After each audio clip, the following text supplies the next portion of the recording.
We're not dead! Wow. You're like 3, and I'm like, fuck you.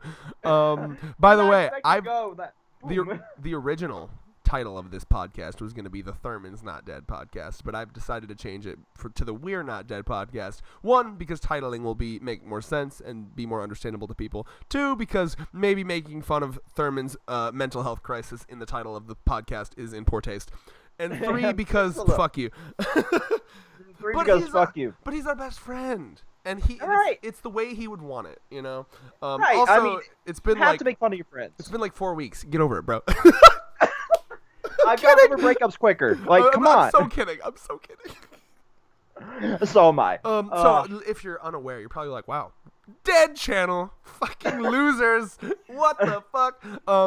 So here's the situation.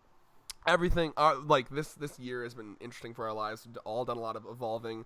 David's gone through 30 different relationships. I've gotten into It's not been that many, goddamn. I'm about to burn myself too. Okay, all right. I was gonna double burn, and then I've gotten into my second relationship as a 27-year-old man, and finally lost my virginity. Okay, so we're all in different places, right? Wait, hold up. You did it? Yeah, dude. I'm not gonna announce to the world. It's not a huge fucking thing. There you go. You did it! Whoa! Yeah, you don't even know what day it happened either. I don't care. You did it!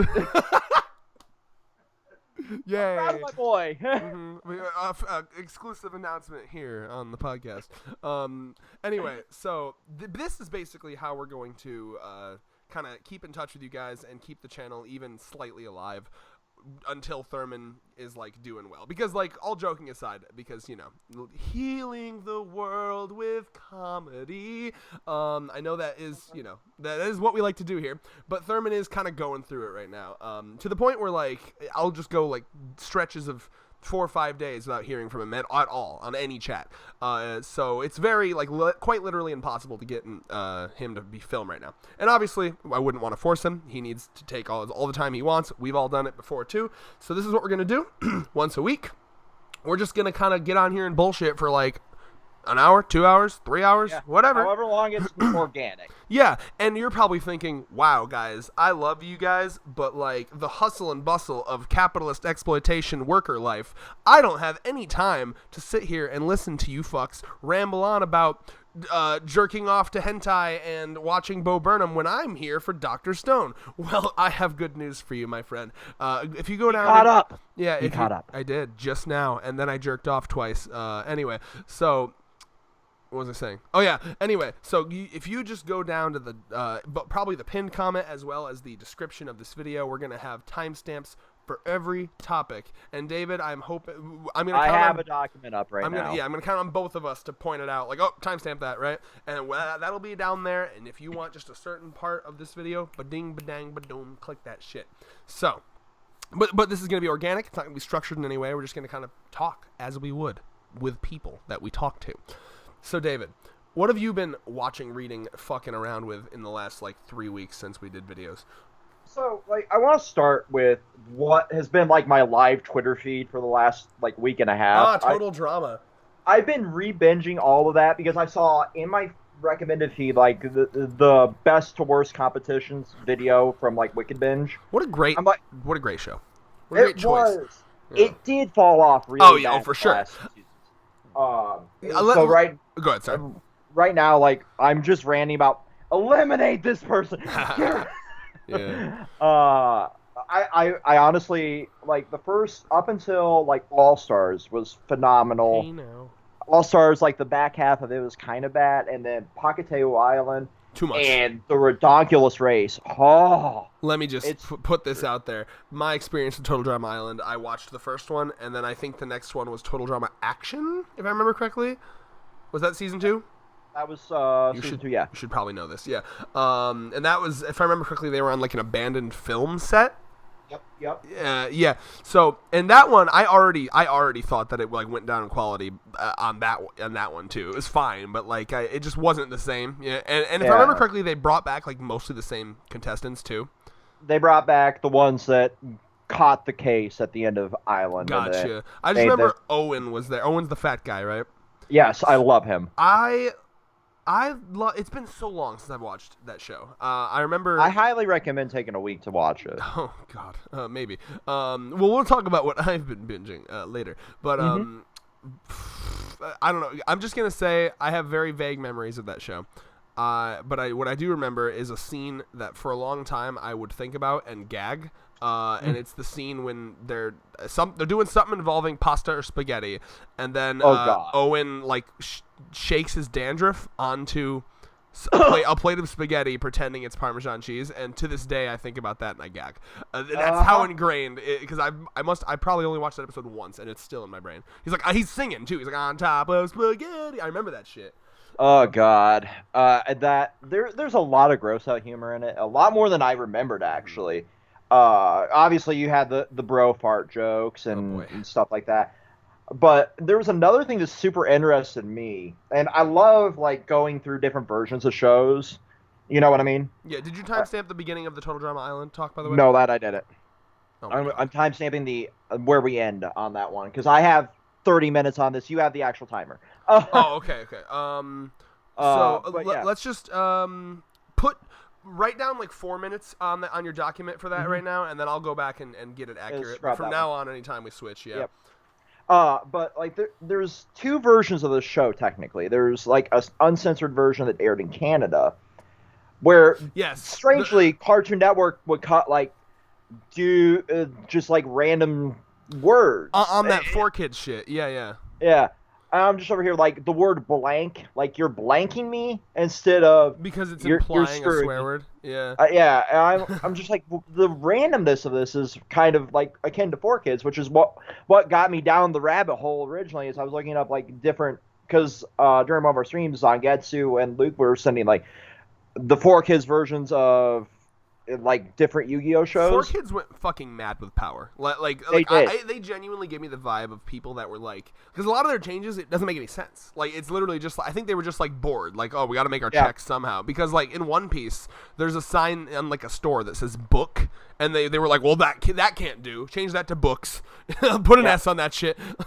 Put an S on that. The one that really got me is like in the Yu-Gi-Oh GX dub, they had Amber Mammoth sound like Arnold Schwarzenegger. Oh yeah, I've seen that clip. But that like those ones are funny, I guess. I'm even thinking about the ones that just like literally like I can't even fathom a reason why you. Yeah, they would cut the fabric up in more revealing tops for like Dark Magician Girl and stuff like that, but it was just a randomness of the edits. I'm like, oh, I really want to see, because Netflix had like most of them unedited. The uncensored, sweet. Yeah, and then I found out when I was talking with a friend, like YouTube had them all, like literally all of them uncensored. So I started going down that route.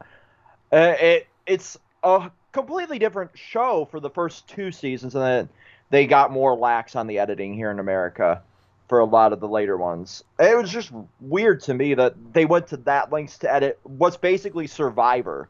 Well, and I remember loving that as a kid too, because like the concept, it was just a fun concept, and like I don't know, I know they probably had it planned out from the beginning, but it felt like when I was watching, because I watched the original as new episodes were coming out. Now I'm guessing maybe it was something that had already aired in Canada like years ago or whatever, but like when it was pretty close, like 2 or 3 years difference. Oh, okay. When it was like new airing on Cartoon Network, I was watching that shit, and like my little child brain was like, yeah, this is really happening week to week. Like I knew it was an animated show, but I was like, oh, maybe they're like, you know, taking votes somewhere, or maybe they're like looking at like forums and like online community and seeing what people think or whatever. They kind of incorporated a little bit of that into the character Sierra too. Oh, nice. I don't know anything beyond the first 2 seasons, honestly. I'm trying to remember. I don't know. Like that's one of those shows where I appreciate it. I could not see myself like putting in the energy. I have a hard time binging comedy series. I think I have to have like a plot to hook onto. Like Dylan wanted me to binge. It's Always Sunny in Philadelphia with him. Oh, I love it. I've watched 2 episodes and I was like, it's alright. It like the first 2 or 3 seasons were kind of rough going back and rewatching it, because I was watching with a friend of mine while I was staying there, and like I remember loving the first 2 seasons when they were airing, but like going back they're really rough. up until Danny DeVito, Frank comes in, and then it just really kicks off. But yeah, I could see that, especially with like how you love the more thought-provoking series, like going back and watching what's essentially an animated comedy version of Survivor or The Amazing Race. Yeah, I just don't think it would hold my attention for a binge. You know what I mean? Like, it's kind of the same way. Same reason. I know this is blasphemous. Yada yada yada. The joke's dead. But like, it's the same reason why I don't see myself ever rereading Dr. Stone. Like, it's mostly educational, and like the plot is kind of thinly there, in my opinion. But it's like mostly, especially like this binge I just did. And I don't know if you want to. Do you want to get into Dr. Stone? Do you have more to say about Total Drama? I just have like one final bit to close that off a little bit more organically, but I'm ready on the timestamp. Don't worry. Yeah, the biggest issue I'm having going back and watching it is you realize that a lot of the characters could be seen as a bit problematic, especially like Sierra, like I was mentioning. Like, on surface level, she's like running fan blogs, but on like the deeper you go and the farther you go in there, like, she's obsessive stalker syndrome. I mean, what's wrong with that? It's fiction. Yeah, going towards like stealing, especially having been through it, I guess a bit with like the obsession, like her. Yeah, it's fiction. I've just never understood that. It's the same thing with like the Endeavor thing. Yeah, it's like it's a fictional character. Like, yeah, it's a fictional character, but like the behavior is the issue to me for her character, and how they handle the multiple personalities of Mike. So you're not talking about the characters themselves, but you're talking about is the writing and the portrayal the writing of certain for things the problematic. Yeah, it's very like akin to like writing a black character who's like all he is like a thug gangster yada yada stereotype like that kind of shit. Yep.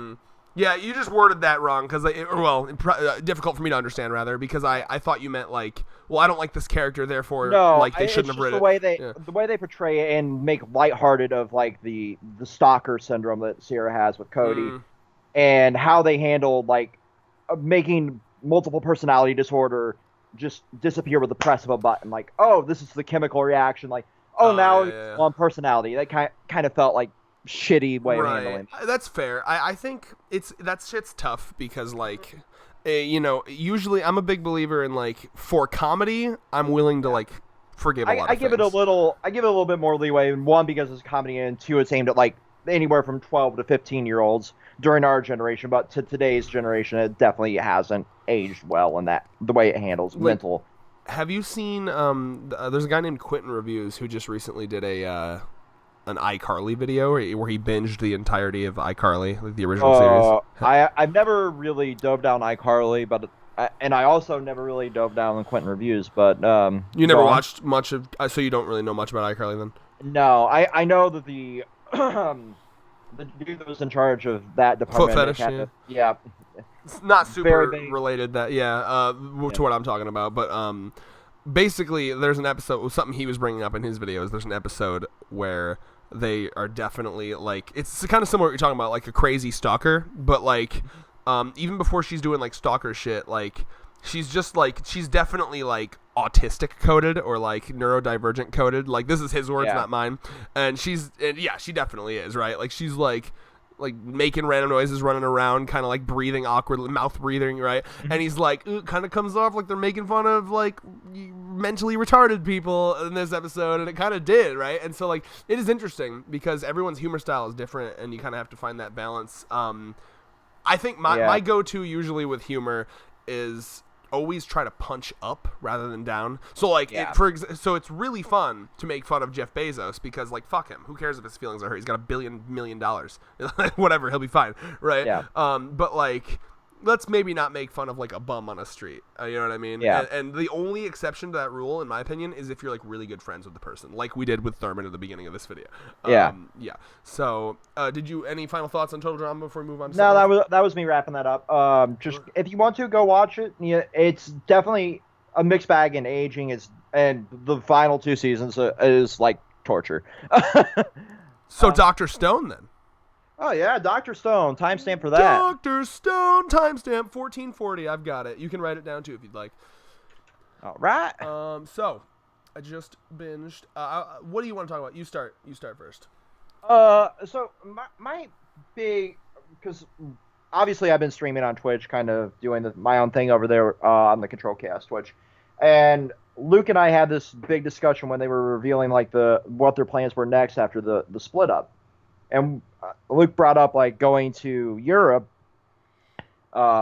maybe Italy, going towards more of a religious themed villain, possibly. I'm over here like I don't think any magazine is going to go after religion, but I give them huge ball points if they did. I have to think about that. I'm just trying to think if there's the last one I can remember offhand is fucking Helsing. You know, thinking like through what I've read. Yeah, to go that it's over. a rarity. Yeah, I guess you make a fair point because, like, Dr.Stone is definitely, that author's not trying to piss anyone off. Like, obviously, there's not like huge bold statements being made about the world, considering how like morally neutral, morally gray everyone is. Well, also his main character, you know what I mean? Who you could bring that guy like a fucking crusading Christian from like or crusading Catholic from the old days that like just purging lands, and he'd be like, yeah. Whatever. Yeah, Senku wouldn't care. Now, Zeno and Stanley, on the other hand, might have a word to say on that. But dude, and bringing that to like, there was a point that fucking I'm sorry, brain is I'm having a malfunction right now. Sukasa brought up the fact that like, hey guys, if we like use this technology to just keep everyone ageless, we would just basically fall into like we'd run out of resources, and then we'd inevitably fall into like a dictatorial like thing where like someone at the top is choosing who lives and dies. And I'm like, based. That's true. Like the more we go in this series, and the more I want Tsukasa to make some goddamn decisions about the society that they're gonna build up. Honestly. Yeah, like it brings up an interesting point, and this was kind of what I said in that stream. I've got edited compilations of all that shit over there, but there's a whole lot of ground in morality that needs to be drawn here, because having nigh immortality, is that Medusa, is the Y-Man kind of right, knowing how this weapon is functioning and how humanity's pattern goes? Because no matter what we do, there will always be somebody that desires more and more and more and more. Right, but what's the solution to that? Just to like, what is the Y-Man's idea? Just to keep people forever? It seems like the Y-Man's idea was a reset to allow the world to heal itself, and we talked about that in the last review. Right, that we did. But if that's the idea, though, then why would he be mad at them?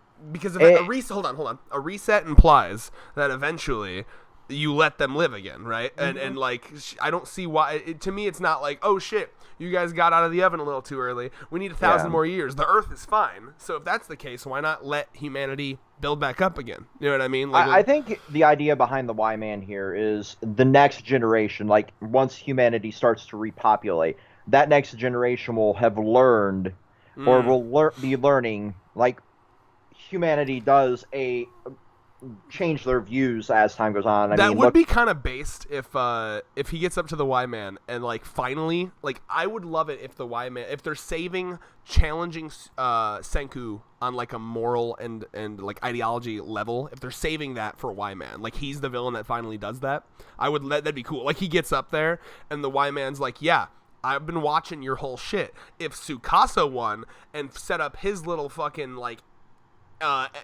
and Oonga Boonga. Yeah, there's a word for it. There's a fancy word for it.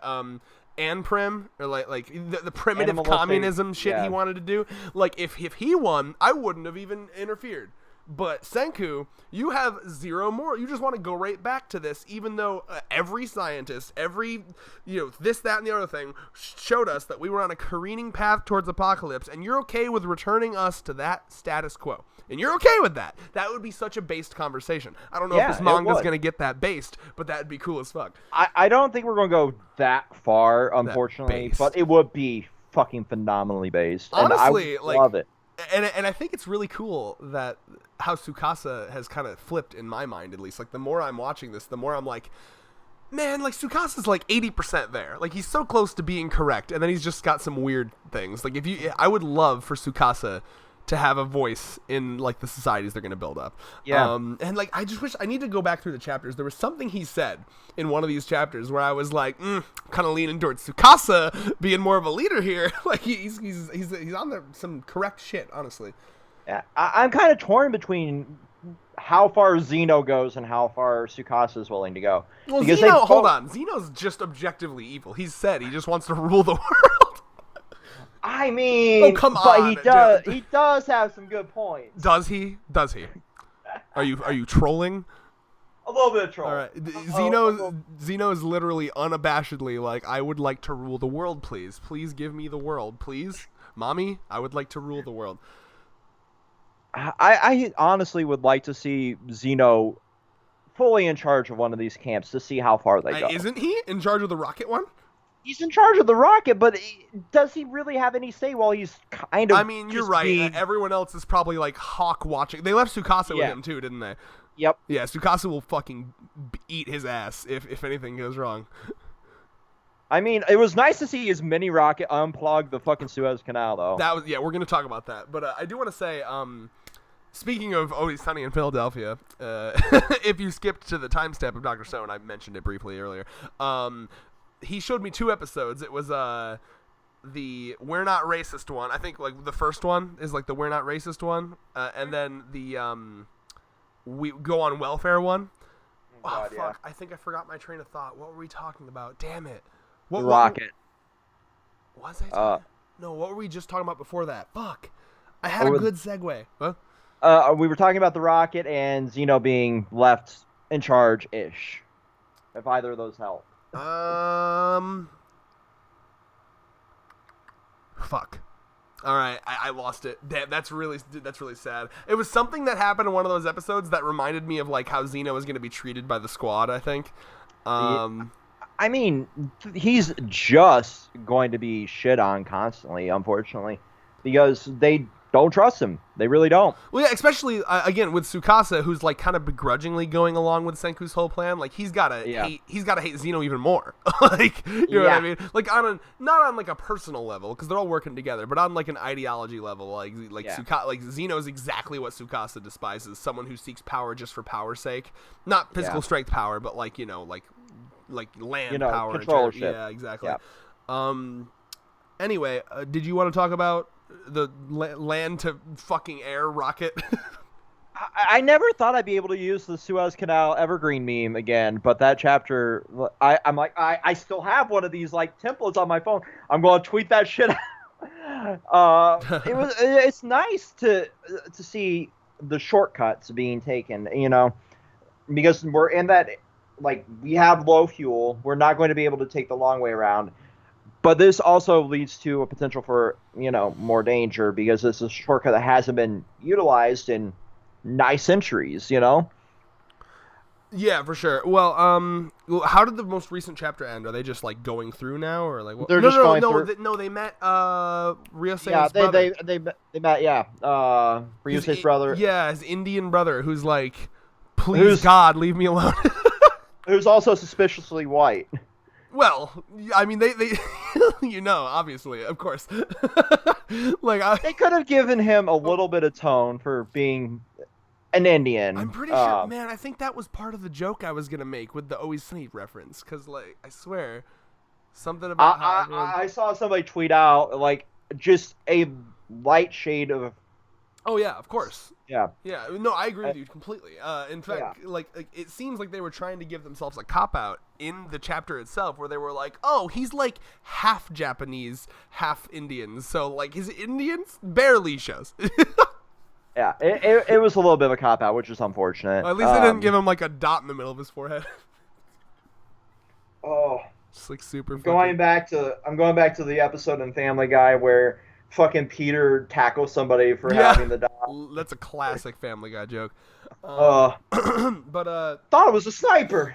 I do love that about this character though. Not the racism, but the what was I saying? Oh yeah, but the fact that like at least the vibe I'm getting is that obviously, how do you say his name? Ryusei? How do you say it? Yeah, Ryusei.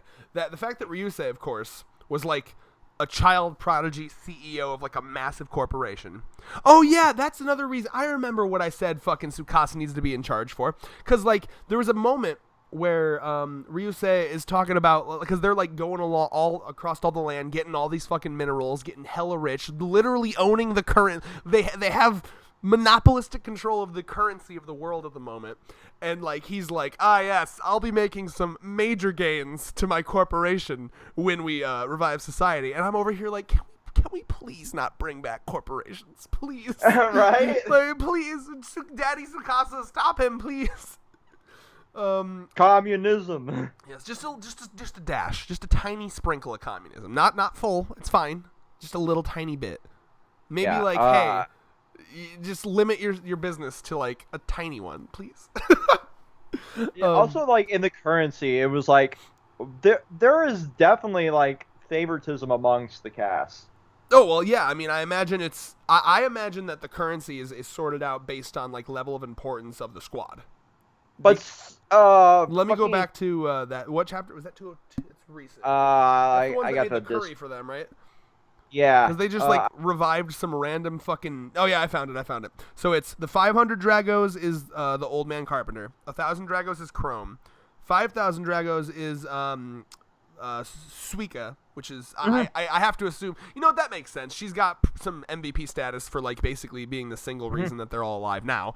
And then Senku is 10,000. I think that makes total sense actually, because the only one that might not is Chrome. Cause like he's like, swap him and Kaseki, because Kaseki has single-handedly helped rebuild civilization here with his craftsman skills. Yeah, I think that's fair.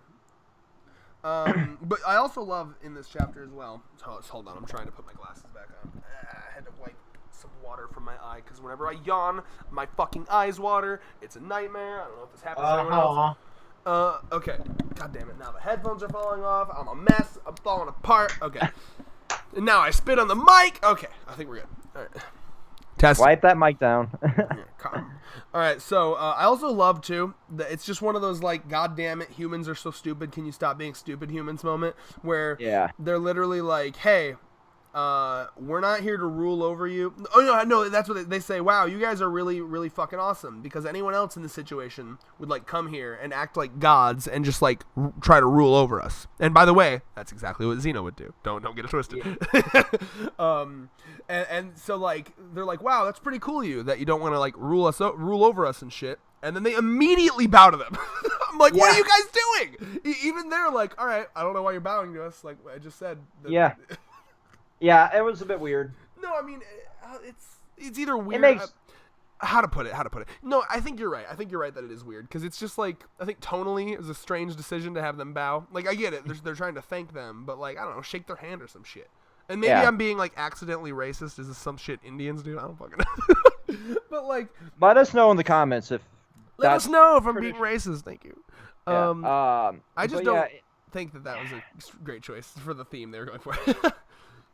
You're not ruling over us, but let us, bow as if you are. Please rule over us. It reminds God, what does that remind me of?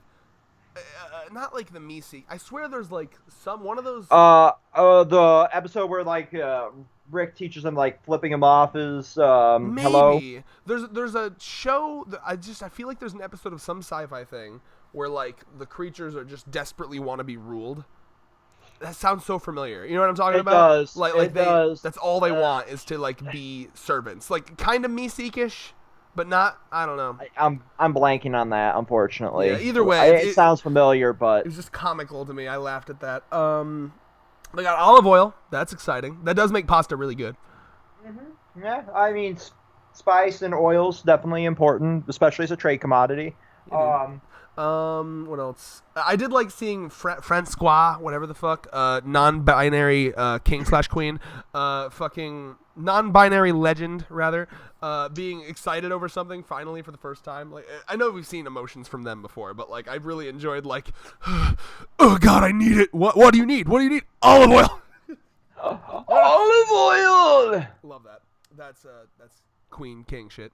And listen, I know we know their gender, but I prefer to think of them as a they. Before anyone gets in my ass about it.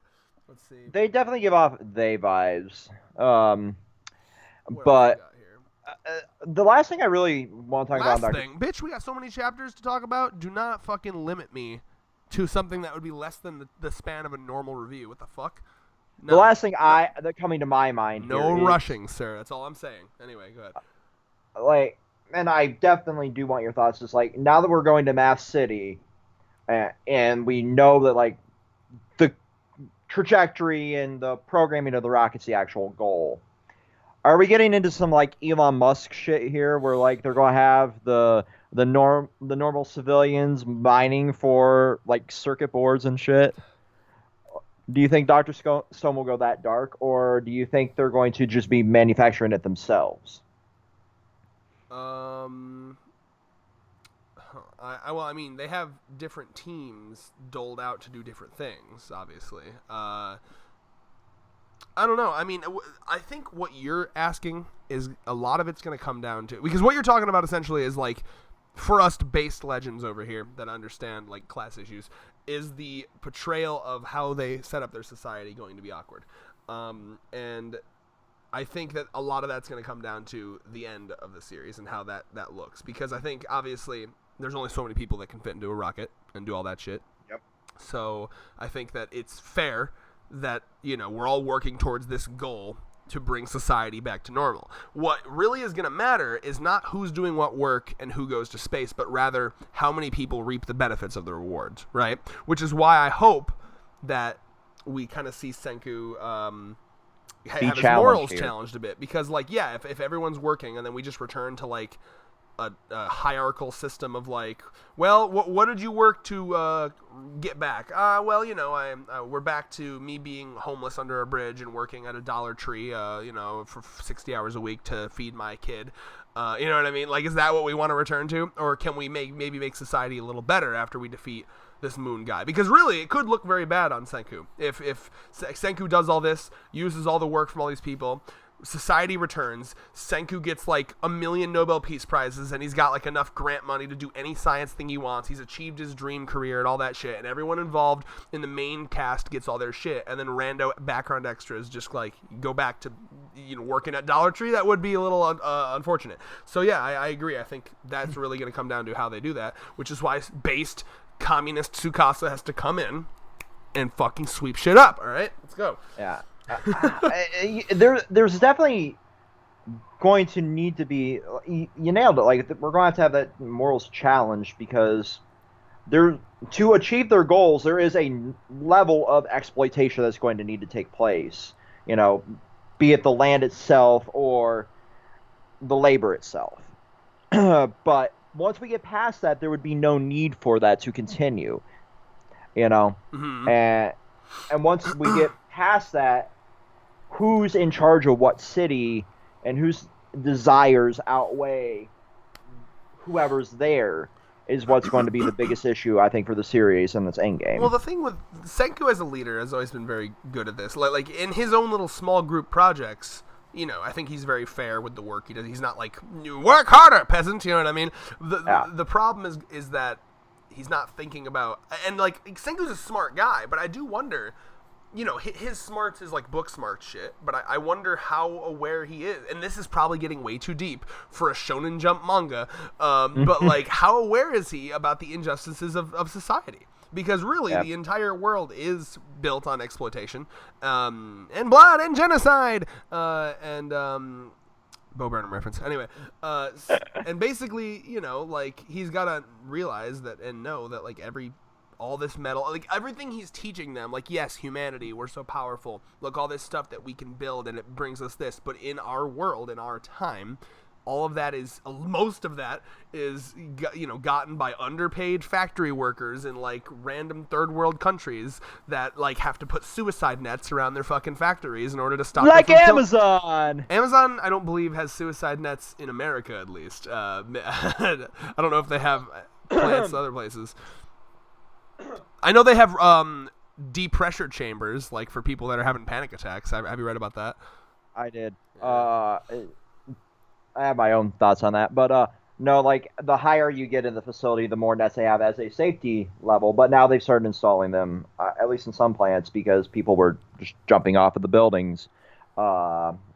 most recent one was in, I believe, Las I Vegas. need to see proof of this because I feel like I would have heard about that. And a lot. Hold on. Amazon Suicide Net. It's not considered a suicide net; it's a safety net. I actually have down on my camera roll, like the ones that they had in RR1. But yeah, anyway. I don't know. I just make sure you're not coming up with shit because that's a pretty serious issue, and I wouldn't. I know sometimes you like to exaggerate for effect, because the reason that those are in China is because a lot of times they literally live in the factories they work at. Live in the factories, and it's especially like China, India. Apple got called the fuck out by the Associated Press for it, but yeah, the last like week and a half that I was there, they were installing new nets on the third floors of GRR1. All right. It's very sus, and it was right after the Vegas worker jumped.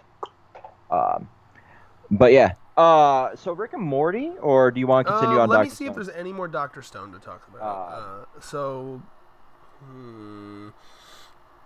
Yeah, I guess calculations for the space launch. Yeah.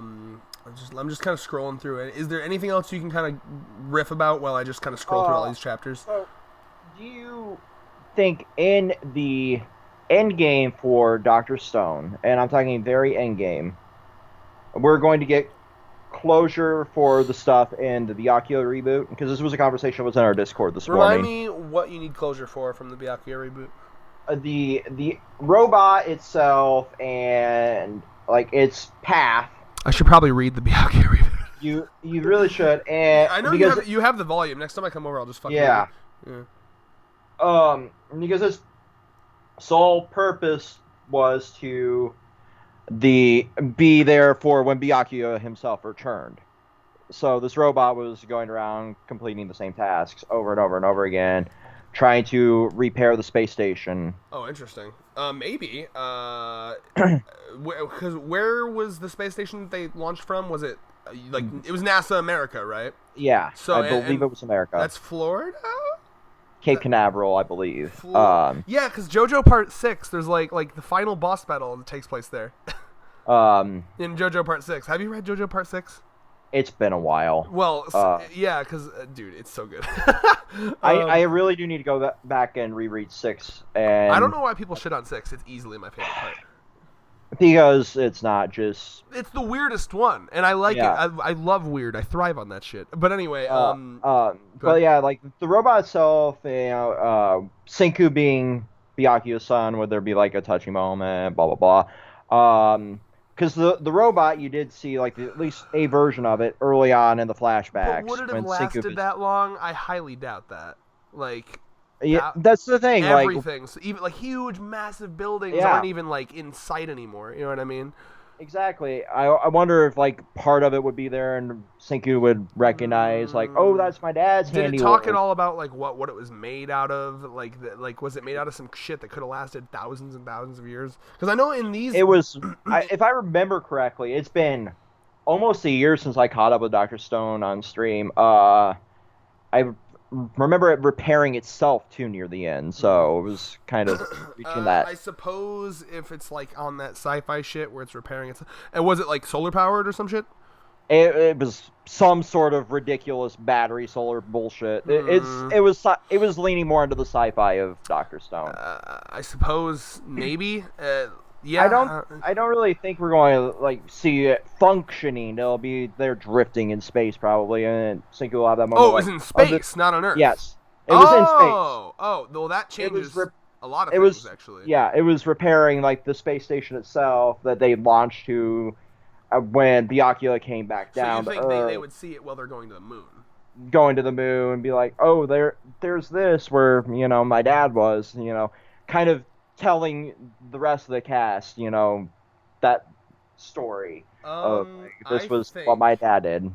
I think it's a lot more possible that it's fine if it's been in space this whole time, because space doesn't nothing's gonna wear down on it in space. You know what I mean? Like footprints that were on the moon, made on the moon in the '60s, are still there, perfectly intact, because there's nothing to wear it down. You know what I mean? Yeah. Same thing. Go ahead. Like going into collecting parts to try and fix the space station so they could get a signal out was the primary directive for the robot. Right. So it was going to like various asteroids, gathering this metal particle, and it was getting damaged that way. But that was the only. Yeah. Sorry, I didn't mean to cut off. Yeah, I could definitely, at the very least, it could definitely still like be floating around for sure, or like orbiting the space station or something. Yeah. I did find something else I wanted to talk about. Because it'd be kind of criminal if we skip this part. The fact that the Y-Man now sent a new message, and I like that it was silent at first until they started sending out radio waves again. So he's responding. See, I'm still not fully convinced that the Y-Man is like an actual person just vibing up. Oh my God! Wait a minute. What if the Y-Man is that robot? That definitely could be too. Because I only say that because now you've brought up the robot to me. But because before you even were going to bring up the robot to me, I was going to say for a long time to me it's felt like it's very possible that the Y-Man is like an AI because it talks very robotically and like with the same repeated thing over and over and over again. And also, if I remember correctly, didn't it once? It's been a long time, but didn't it once send them a message using Senku's voice? Yup. So, like, to me, it feels very, like not like a person. Yeah, and, like, how the fuck are you living on the moon? This long? Come on. Come on. Exactly. Like, having that conversation earlier this morning at, like, 3 in the goddamn morning with a couple members is kind of what led me down that same thought process. Yeah. That's why I was bringing up the robot and all that shit. Well, maybe I should read that goddamn side story. It's on the Viz app. Yeah, I know, but... I hate side story spin-off yada yada. Like, if it's important, put it in the goddamn canon. Well, I mean, there were bits and pieces there for just, regular purposes, but the bigger story of it was tied to that. I feel the same way as you, especially, like, with the Norman novel and shit like that in The Promised Neverland. Oh my like, God, all that shit. Like, I bet that Norman novel was better than the fucking canon. I won't be that. I won't doubt it. That was the last time I was excited about Promised Neverland too. Like when I thought we were gonna get like a Norman escape arc or some shit. Like, ooh. Yeah, nope, it's all in a fucking light novel. Because that was where that fucking series excelled, was the escaping and shit. Oh boy, hold on, wait. Rick Seed is salty about my get good tweet. Ha! Wait, hold on. Wait. No, get good. I disagree with you. Listen, okay, random quick aside, okay? All these video games with, like, easy modes and shit. I don't like it. Like, I don't know. Like, I think go ahead. And to me, like, I know this sounds blasphemous, but there was a episode of the Off Topic podcast, like, right before quarantine where, like, John Reisinger, Michael, and a bunch of them were like, the stuff we don't play on content, like, a lot of us just play it on, like, normal or easy. Normal's fine. And also, like, on a game where it's, like, easy, normal, hard, that's fine. I'm talking about, like, what this tweet was in response to, and we will get back to Dr.Stone real quick, because I don't think this is warrants a timestamp thing. But, like, the tweet is responding to a thing. It's like in Psychonauts, like there's just like an invincibility mode, like where you can't die. That's not easy mode. That's like debug mode. It's literally it's TGM and console commands. That's just stupid to me. And like, hold on, accessibility. I got a couple other things. No, it's not accessibility. It's not a game at that point. You are now playing a visual novel, and you know my take on visual novels. I think they're kind of dumb and pointless. And unless you're watching them in a Let's Play, you're wasting your money. That's just. I know David disagrees with me on that, and that's fine. We have different opinions on that. But like, that's not a game. That's you're walking. It's a walking simulator at that point. But I guess finishing that take on it, like Mario Kart does the same thing. The new Mario Kart on the Switch, there's like these handicap options on where it turns for you, it accelerates for you, and these things are on by default. Like I'm not a fan of them being on by default now. Yeah, it took me months to figure out, like, why does it feel so weird? Why does the steering feel weird? Why can't I go off course? What's going on? It's just, come on. Like, it took me a couple months to figure that out, too. I mean, I don't play Mario Kart as much as you, clearly. Right. But, yeah, like, when I was big on that, I'm like, oh, I have basically a God mode on. But the reason those are being put more and more into games is so they're... Because it's a business, and they want more people to buy it. Let's not pretend this is like, oh, we're so nice. Oh. It's both. It's specifically because many gamers that have like disabilities, like I one arm or limited motor functions. Okay, now you're making me sound like an asshole. Well, I know this from experience because I have a friend that used to play Halo with that lost his arm, and he had to map his fucking controller a specific way to be able to even play the game because he would use the nub on his arm. That's a fair point. You got me there. I didn't think about that. Yeah. That's why Xbox has an adaptive controller, which is one of my favorite things that they've ever created. And this isn't me, Xbox ambassador, talking. This is me as a gamer talking. Yeah, that's fair. I guess I'll say. I guess that's fine. I just there are ways that it's implemented that bother me, right? Like in Mario Galaxy 2, if you fail a level like 3 times or more, it'll just give you the option, like, hey, do you want the AI to just beat this for you? And it's not, you can't like run from it. Like a weird ghost Rosalina will just show up and she'll be like, yo, you want me to do this for you? Like you have to like purposefully walk past her, and like that shit's tempting, right? And like I don't want that temptation. I want to know that if I don't fucking grit down and beat this damn level, I'm never seeing the next level. Because honestly, a lot of times that's what convinces me to keep playing. But if I know there's just an insta win button, like I'm like, it makes me not want to play it. That's just me. But I totally get your point's fair too. Yeah. And like as controversial as the game is, like The Last of Us 2 had like a plethora of accessibility options. Like everything from colorblind mode, which used to be a fucking standard in games, to like aim assist, all the way down to like, we'll help you walk. It was incredible to see how many options they had.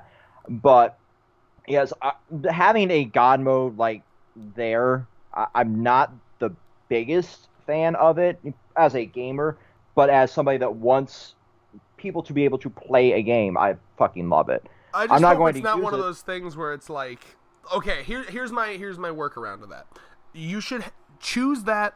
You should be able to. You have 1 point to choose that. Where when you're making a file, you want that on, yes or no. But if I'm halfway through my hard mode version of the game, and like it's like, hey, you've been sucking. Would you like to become God now? I don't want that. You know what I mean? So there's 2 ways this has been implemented. I talked about one of them in the tweet. Damn it, I guess I should have timestamped this. It was like there was a toggle mode in the menu for Hades. Like, hey, you're having trouble beating it, you can just toggle. It's on and off whenever the fuck you want. Akin to like I talked about, like console commands for fucking, PC gaming, where you can just hit the tilde key, TGM, boom. But the other one is in Doom Eternal, which was my personal game of the year last year, was the suit. If you die so many times, you can just hop. Oh yes, I remember you telling me about that. By the way, I did write down this timestamp. General. Yeah. I'll go back and get it. So now we can just talk about it as long as we want. Go ahead. Yeah. Like you could just hop in a suit and be like, okay, now once you die again, you lose the suit, or get past that level. And that was a great way. Like, okay, I can get past this fucking fight with 7 marauders railing me. But like, and maybe it's just me.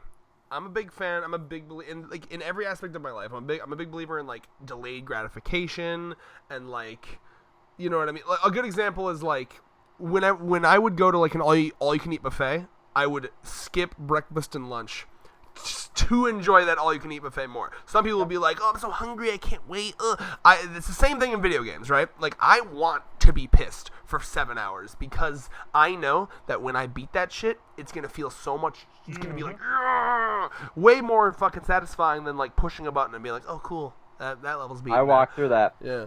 Like, if I played a game 7 or 8 or 9 times, I'm like, I just don't care. I'll fucking tilde, TGM, boom, kill this fucking thing, and be like, okay, now I can get to something that is less bullshit. But like that first playthrough, I do want to play it as organically as possible. Mm-hmm. And like John and Michael and all of them, like there are times like God of War 2018. I played that shit on easy because I got tired of the fucking Valkyrie. I have no problem with easy mode because that's still like you can fucking die on easy mode. You know what I mean? Exactly. Yeah. I got tired of the fucking Valkyries. And honestly, to be completely honest with you, I prefer games with no choices at all, like Zelda. You don't need that shit. There is one difficulty option, but stuff like you talking about Master Quest, because that's not in every Zelda, and usually you have to beat the game first. Yeah, like that's the only other like real option for Zelda. Or like wasn't there in Breath of the Wild like an update for like a fuck you mode? It's probably also Master Quest. The only thing Master Quest does is I think it doubles the damage that enemies do, but the big difference is that it makes it so hard. Halves yours. No. It doesn't half yours. You do the same damage. It doubles the damage that enemies do to you. And then the biggest thing, and honestly, this is the main reason to do it, is that you know how like when you cut grass, like you're getting like rubies and hearts. It just stops dropping hearts. Like enemies don't drop. Nothing drops hearts. Hearts don't drop at all. Wow. So yeah. Now that's what I like. I like that mode a lot, because it means you have to like prepare more. So before I go to a dungeon, I have to stop and like stock up on fairies and potions. You know what I mean? Yeah. And like so that it's kind of, it feels a little bit more like I'm going to a dungeon, I better prepare. Because I'm gonna be honest with you, in like a normal Zelda run, if you are hurt at all, like you go over and you cut the grass, like 70 hearts pop out and you're immediately back to full. Like it's ridiculous. Like they go so easy on you. Yeah. So there's two things wrapping this little side tangent off. So there's two difficulties that I use for shit like that. There's in Devil May Cry, there's Dante Must Die mode, where it's just like an ultra fuck you level. Yeah. So it's like having damage. You deal out double damage for the opponents, stuff like that. And then there's a mode and I use this basically as like a bench test whenever I build a computer or fix somebody's ship. I just sign into my Steam account and load up Doom 2016. There's Ultra Nightmare mode, where if you die, you restart the entire fucking game. God. I respect that. I have played the first 3 levels of Doom 2016 maybe 10,000 times because of that. But it's so fun to get past that little bit. It should be hitting different when like it's kind of like why I like watching the hardcore Minecrafts or like the you're dead the crimmy like what is it criminal masterminds. Yeah. Like it's just if you fuck up, it fucks everything. And I think that's what it boils down to for me. It makes everything matter more when you have to work for it. You know what I mean? Like and it just, to me, it devalues the game. Yeah. And it also devalues beating the game, in my opinion. The more kind of shit that they add like that. I wouldn't doubt if like behind that cheat, it's like locking your achievements or stuff like that. I appreciate it when they do that, at least, I guess. But usually, what it is it like locks you out from like some arbitrary like point value that I don't give a fuck about. Like, oh well, if you do this, you won't get this, I don't know, funny looking hat for your character. Like, oh, okay, whatever. Like, I don't know. 9 times out of 10, I'm playing the game to progress the plot. Like, I want to see what's gonna happen, or you know what I mean, or I want to see the next level or some shit. Yeah, and for me, like it's the same thought process that goes into somebody that does like a level 1 run in Kingdom Hearts, or goes through like the fucking heart piece run in Zelda. Yeah, no heart piece runs, or they're going through like the Soul series where like everything will just destroy your anus. But it's just like I appreciate when companies do things like this for people that don't have that ability to sit down and play it naturally without, some sort of assistance. And like I said, like the adaptive controller was that perfect balance for me. Like you can map all the different buttons on this big, what is basically the size of a fucking full-fledged keyboard, with like different attachments. So this goes to right bumper. This goes to like the right trigger. It's a nice help for that. But an invincibility mode and a platformer, Boo. Back to Dr.Stone. Yeah, I'm not gonna. No. I think honestly, we're probably done with. That's basically was the last thing I want to talk about. Was the fact that the Y man was like, "You want to die." So Rick and Morty, though. Wait, let me write this down. Hold on. Wait. Pause. Intermission. Hold on. It's a quick one. Don't worry. 54:05. Rick and Morty. So, Red, we have some mixed thoughts on this, don't we? Yeah, I mean, barely. Like, I sat down and was thinking about it. The first thing I said to David was like, does it feel like Jump the Sharky or like the Seaman episode? Really, I was like, man, I don't know. But then if you go back to season 1, and 2, like, there's stupid episodes there too. Like, I think I'm just being Oh, a yeah. little, like, Meeseeks on its own, which is now one of the most famous things, is a very stupid concept. It absolutely is. What other, like, not every episode of Rick and Morty is like this genius Anatomy Park. yeah, building a fucking carnival and a dead man, like, or not, he wasn't even dead at first in a man's body. So I'm not gonna shit on it. I think, like any show, there's good episodes and there's bad episodes. There's better ones and there's less good ones. I'd be lying if because I'm thinking through the 4 episodes we have. It's 4, right? That we have right now. So the first one was the kind of like Narnia closet one, right? With the wine. Yeah. Mr. Nimbus. See, that one was like, fucking great. Like that one gives me the vibes like the A-Team wrote that one. Not the A-Team with Mr. T, of course, but like the A-Team of Rick and Morty. Yeah, so the intro episode to every season past 1 has been its hook for you. Well, yeah, like, probably because, let's be honest, they probably purposely like put their, like, that one is probably like their best writers are on it. You know what I mean? The best writers are on that opening episode and that finale episode. Yeah, okay, so we had Mort Dinner, Rick Andre. Let me read through. So yeah, that one was Mr. Nimbus, and then the Jessica stuff. Yep. So yeah, that one, I really enjoyed that one because that was just classic like Rick and Morty like smart humor, right? Like you're I keep thinking about, because like he would be gone just long enough for each civilization, because it's kind of like, okay, like imagine like if, you know how we look at like stupid, like crazy boomers that believe in wacky shit, right? Like it'd be like if every like 100 years, when finally our generation is like, man, this boomer's been telling me about this sky god for decades and nothing. He's just been ruining my life. Because think about it from the perspective of this like civilization that Morty is just like harassing, right? Like, from the older people, they saw it one day in their life of like 100 years, they saw this kid show up and just fucking murder everyone. So they're like, man, in their head, every fucking fiber of their brain is like, we gotta focus, we gotta get ready, he's gonna come back one day. But every new kid, like, they're like, this is ridiculous, I haven't seen any proof of this, like, what are you talking about? So it's so funny because every single time it was timed just perfectly for like the younger generation to like, all right, we're finally fucking, we're doing a revolution. We're fucking taking this is ridiculous. And so that was my favorite part of that whole timeline, was like the millennial horse people, or whatever the fuck they were. They fucking rose up and they took back their society, and they're like, finally, we're free from this stupid fucking belief system that our people has. And then then he just comes back and they're like, oh shit, it's real. God is real. I was so wrong. Yeah, it was a perfect take on religion, honestly. Like, and how not far, not just religion, but like, but the organization and the fear it causes, in a way. Yeah, I think that's part of it.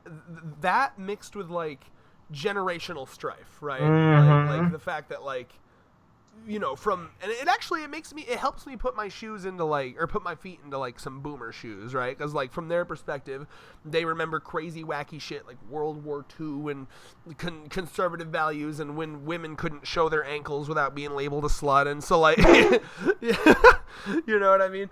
So like, now, like, for $10 you can see anybody's asshole. Like, they probably remember that shit like it was yesterday. So like, it's a very extreme version of that, and that is classic Rick and Morty clever humor. That's clever humor, because it's not just, I think it's not that surface level gag shit. Like, exactly. oh, here's a giant sperm. Look at us, so exactly wacky. The point. Oh, it's an incest baby. That's, you know, the conscious of this person that's like, I left my wife and anchor baby at home. Finally, no. That's a great point you make there, right? Because like, I think that's the difference between like episode 1 and episode 4. Is like episode 4, it's kind of relying on the haha, it's giant sperm, haha. Whereas like, there's nothing surface level funny about what happens. Hold on a second, I'll drink. Like, you can't just look at that. There's nothing, you can't like describe what happens with Morty and that civilization and the Narnia closet portal thing. You can't just describe that in like one phrase and be like, haha, funny, right? Because it's not a fucking joke in like modern day Family Guy. It's like, that is a joke that is layered, and it has multiple things going for it. It has time dilation, which is already a clever concept. It has, like I said, like religion commentary, you know, society commentary. Yeah. It's like the difference between the episode of where Quagmire got addicted to Tinder and a random fucking wrote of episode. Right, yeah. So, like, I think that is the kind of thing that I like in Rick and Morty and I look for. It makes me think of, like, the reset button one from last season, right? Where, like, you have a whole aside where Morty, you know, he develops this whole relationship with, like, that. Those are the kind of moments in Rick and Morty that I love. And then occasionally you have an episode like the most recent one where I'm just kind of like, it's not bad. It's just kind of like, okay, well, this is basically just like a shitty Family Guy episode with more sci-fi. You know what I mean? Yeah. So it's more like, and that's the issue I've had with the last 2 seasons. It's like you've had that mixed bag. No, see, the last one you can kind of be like, okay, they wrote all this basically remotely.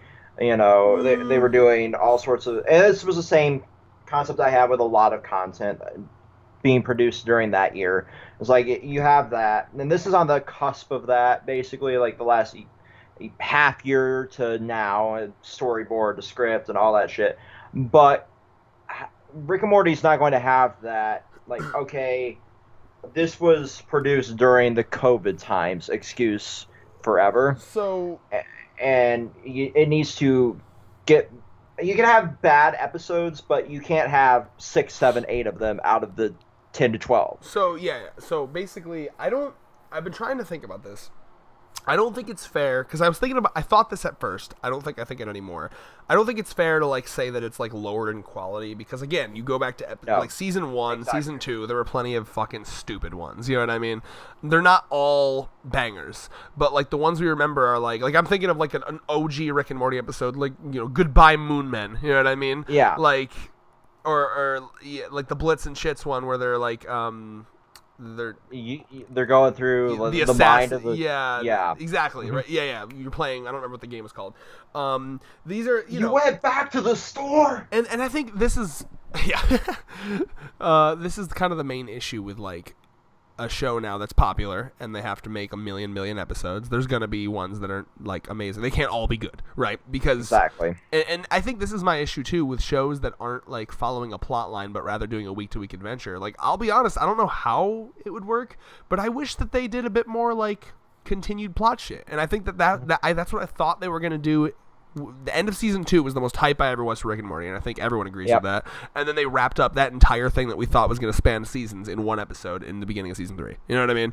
And not only that, they aired it as an April Fool's joke. Yeah, and that felt very, like, cop-outy to me. Like, I don't think that was the plan originally, because the way they set it up, it did not feel like that. It definitely felt like they were going to draw it out for at least 2-3 episodes at least. Yeah, I agree with you. And I think that they realized that they're like, oh, fuck, like, I think they realized that they kind of backed themselves into a corner, and they were like, well, we want this to be like a syndicated week-to-week Simpsons-esque, like, everything resets at the end of the day. Like, a good example of how to do this right is Gravity Falls.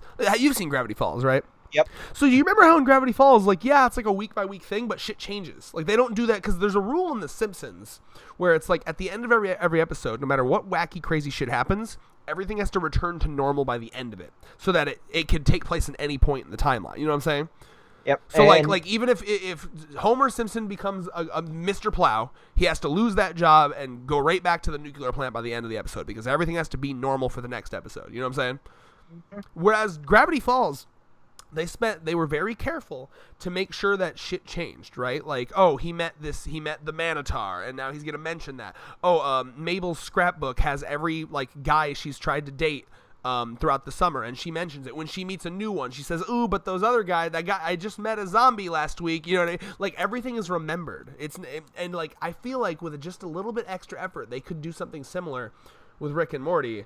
And sometimes they try to, like, they mention, like, oh, yeah, you know, look, Space Summer's back, you know what I mean? But, like, it just feels very, I don't know. Like, and I think, again, like, it's good. This is all nitpicky, but, like, this show, I think, had a potential. It could have been, like, a 10 out of 10, and it's now resting firmly at, like, an 8 out of 10. That it's still good. And when it hits, it hits. Like, because I'm looking at episode 2, the Decoy Family one, also very good. I really enjoyed that one, too. Like, the lacquer. Remind me of the lacquer joke again. the wood people, right? The wood people, and Wood Cherry sacrificing himself just to get one more fix of lacquer. Yeah, so that another clever concept, right? Like, oh shit, Mm-hmm. well, what happens when and like, I don't know if you've been watching the behind the scenes clips for the episodes, but like the guy talked about he literally like had a whiteboard and he was like mapping out how this would work, you know, like if these decoys became self-aware and these and then like how it would like expand. He basically mind mapped all that shit. So yeah, so, like those this are one both... goes. Go ahead, sorry. This one goes here, and this one goes here, and this one goes rogue here. It was impressive how deep they can actually go when they go deep. Yeah. And it's coming down to a little bit of both Dan Harmon and Justin Roiland have multiple shows going at the same time too. Yeah, they seem increasingly like kind of disinterested, and like that's what happens as an artist, right? Like you do a thing and you enjoy it and you pour all your shit into it, but then it becomes, well, now this shit is like a multi-million-dollar property and we want you to do it for fucking ever. And it's like, it's what happened to Ruby. It's what happened to The Simpsons. It's what happened to Family Guy. It's what happened to American Dad.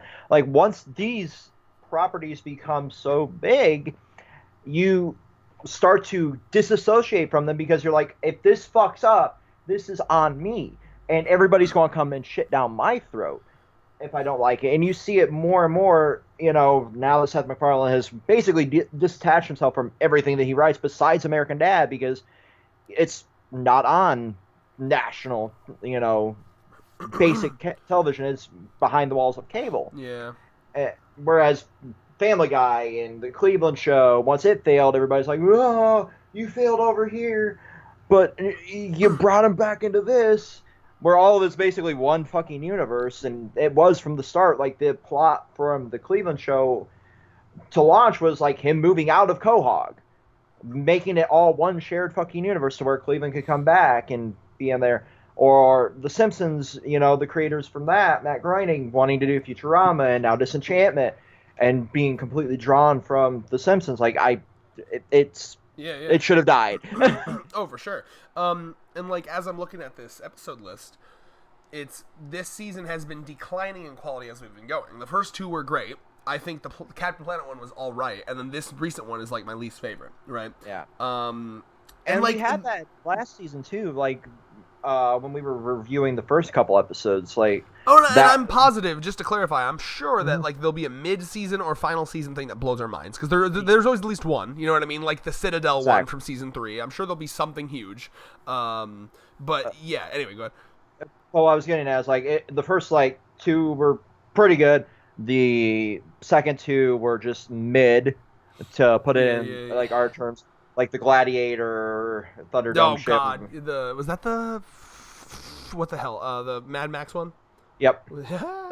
That was like really bad up until the end, and then like fucking it picked back up right around the mid-season finale, and then they took those couple weeks off, and then it shot back around like a roller coaster until that ending, and it's like, oh, the ending was great. Yeah, you know, it's a shame because it feels like what's happening with Rick and Morty feels very similar to me to what happened with like with what's happening to My Hero Academia, where like it's still popular, but I just don't hear anyone talking about it anymore. Like I remember when everyone was talking about it, and it's just no one talks about it. Like maybe that's an overgeneralization, but like I was talking to Andrew, he's like, oh yeah, I haven't watched that in fucking years. It's not even that I don't like it, I just didn't watch it anymore. You know what I mean? Like, and I think it just because they just abandoned like any sense of like an ongoing plot. Like, it's unfortunate, but that's the curse of syndication. Mm-hmm. Once you start getting that, what I'm gonna look at it. Oh, I'm sorry. Once you get to that point of like this gets so big, and the peak for Rick and Morty was Pickle Rick. And the popularity was? Yeah, that was where it was a cultural phenomenon. Season 3. Pickle Rick. Yeah, Pickle Rick and the Szechuan sauce. Those were the cultural peaks. Once we got past that. Yes. For me, my Rick and Morty peak is like end of season 2, beginning of season 3. I think that was like the wait in between, and like that was when it felt like a show that like had some heart put into it. And I think that's why, like, man, you got to focus on quality over quantity, man. Like I'm sure they're in a tough bind with the contracts they have, but like one of the reasons why people look at something like Gravity Falls with such like, I don't know, reverence, I don't know if that's the right word there, but like, is because like that show took years to come out. Like season 1 was like 2012, and then season 2 was the exact same length as season 1, but it didn't finish until 2016. They would just drop an episode like twice a year, basically, like, you know, because every single one of them was crafted so lovingly. There was such attention to detail. You know what I mean? Like every episode mattered. There wasn't like a goddamn filler one among them. And like I just wish that Rick and Morty could be like that. Like I would much rather. I don't know. It's just a shame. And again, we're shitting on it. Like it's not that it's bad. I look at it as like it's a very smart show. It's when it is smart, it's smart, and it's pretty fucking funny. But I'll admit, I literally didn't laugh once in the cum one. Like I got maybe a chuckle out of it, and that was just like the fact that Summer and Beth were able to be like, let's Nancy Reagan this shit. I'm like, okay, that was clever. That was clever. Right. You get a chuckle there. I was just kind of like straight faced watching that. And then the next one now, unless it's like a bait and switch, it's like a Jerry episode. And Jerry episodes are just we'll see. Dumb. We'll see what happens. Yeah. I don't know. I want them to kind of go back into. I want to see some more adventures, bro. Like, give me some more like pilot style. They're on a weird planet adventures. Like, yeah, that's what I want. I want more of that. Thank you. Yeah. And yeah, sure, they Summer and Beth had a fucking orgy planet hopping. That was fine, I guess. Fucking just it's again like it sounds like we hate it and we don't. It's what you're hearing right now is the sighs and sadness of watching a show that you know could be a 10 out of 10 and it's merely like an 8 out of, like, you know what I mean? Like it's like, oh, this is good, but it could be so much better. It's akin, but not as bad as like us with Ruby, you know? Yeah, Ruby's a lot more inconsistent than Rick and Morty. Yeah. But that's the closest I could come up with. Like with like Rick and Morty, like there's still heart, there's still passion, there's still, you know, love in some of the episodes. Yeah. Whereas, did you see anything that got announced at RTX? I know that they're animating the novels. Apparently, is what you said. It was they brought out, and I read it while I was at work because I had so much downtime when I worked at Amazon. Is they had a book of like fairy tales.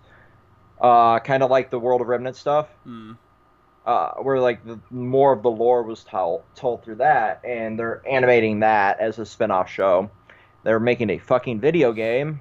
Yeah, the endless spin-offs are a bad sign for me when it comes to a show.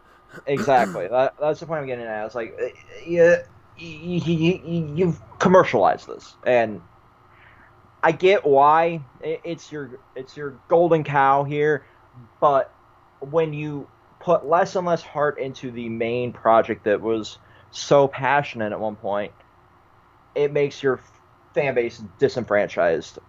Thankfully, Rick and Morty has no signs of reaching that as of now, which is why, like, we'll still talk it up, but we will pick apart, like, this here and this here. Whereas with Ruby, we filmed, an hour-and-a-half long video of us, like, destroying each and every little by the time the recent Ruby season ended, we at least liked it. Like there were things we liked. Yeah. But yeah. Well, with Rick and Morty, my fear is, and I see it quickly happening.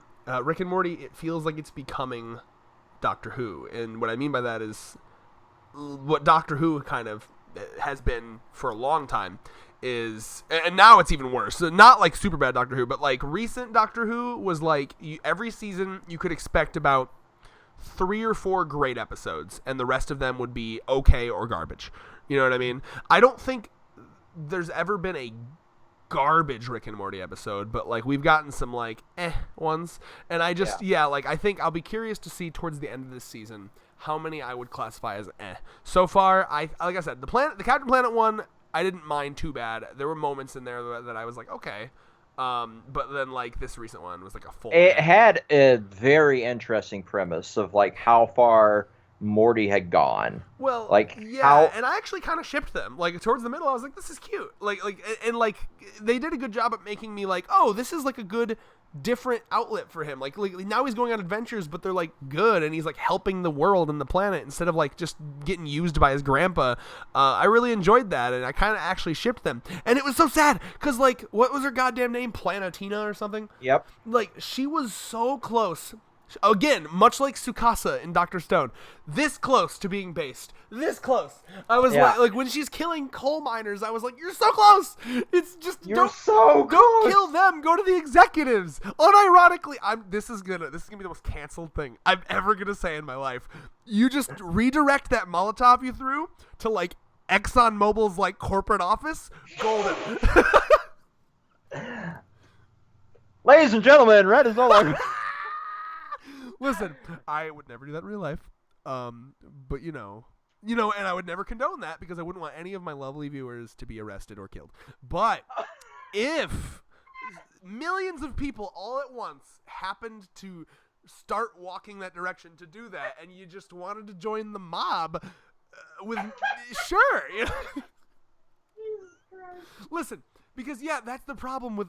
I was so upset with Planetina. Like, I was really invested. I was like, yeah, Planetina... When she was getting, like, slightly more aggressive with it, I was like... Because she's right. That's the thing.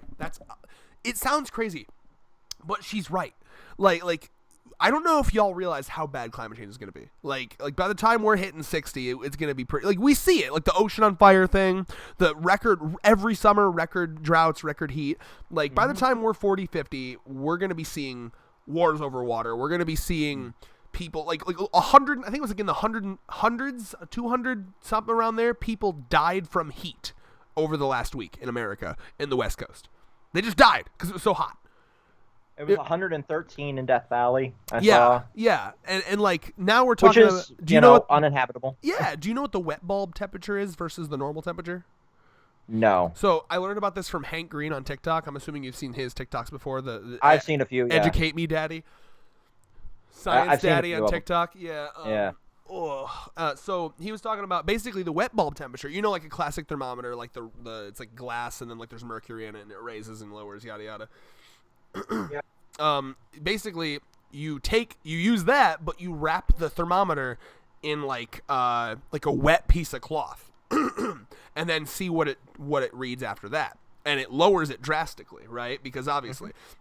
What that's mimicking is like, because we are wrapped in wet flesh, you know what I mean, and we sweat in order to cool ourselves. So basically, once it hits wet bulb 95, not normal 95, but wet bulb 95, which is probably in like the 110, 120s, right? Wet bulb 95, we can't survive that. We will just die if we don't get shade, something cold, or AC, or inside or something. You know what I mean?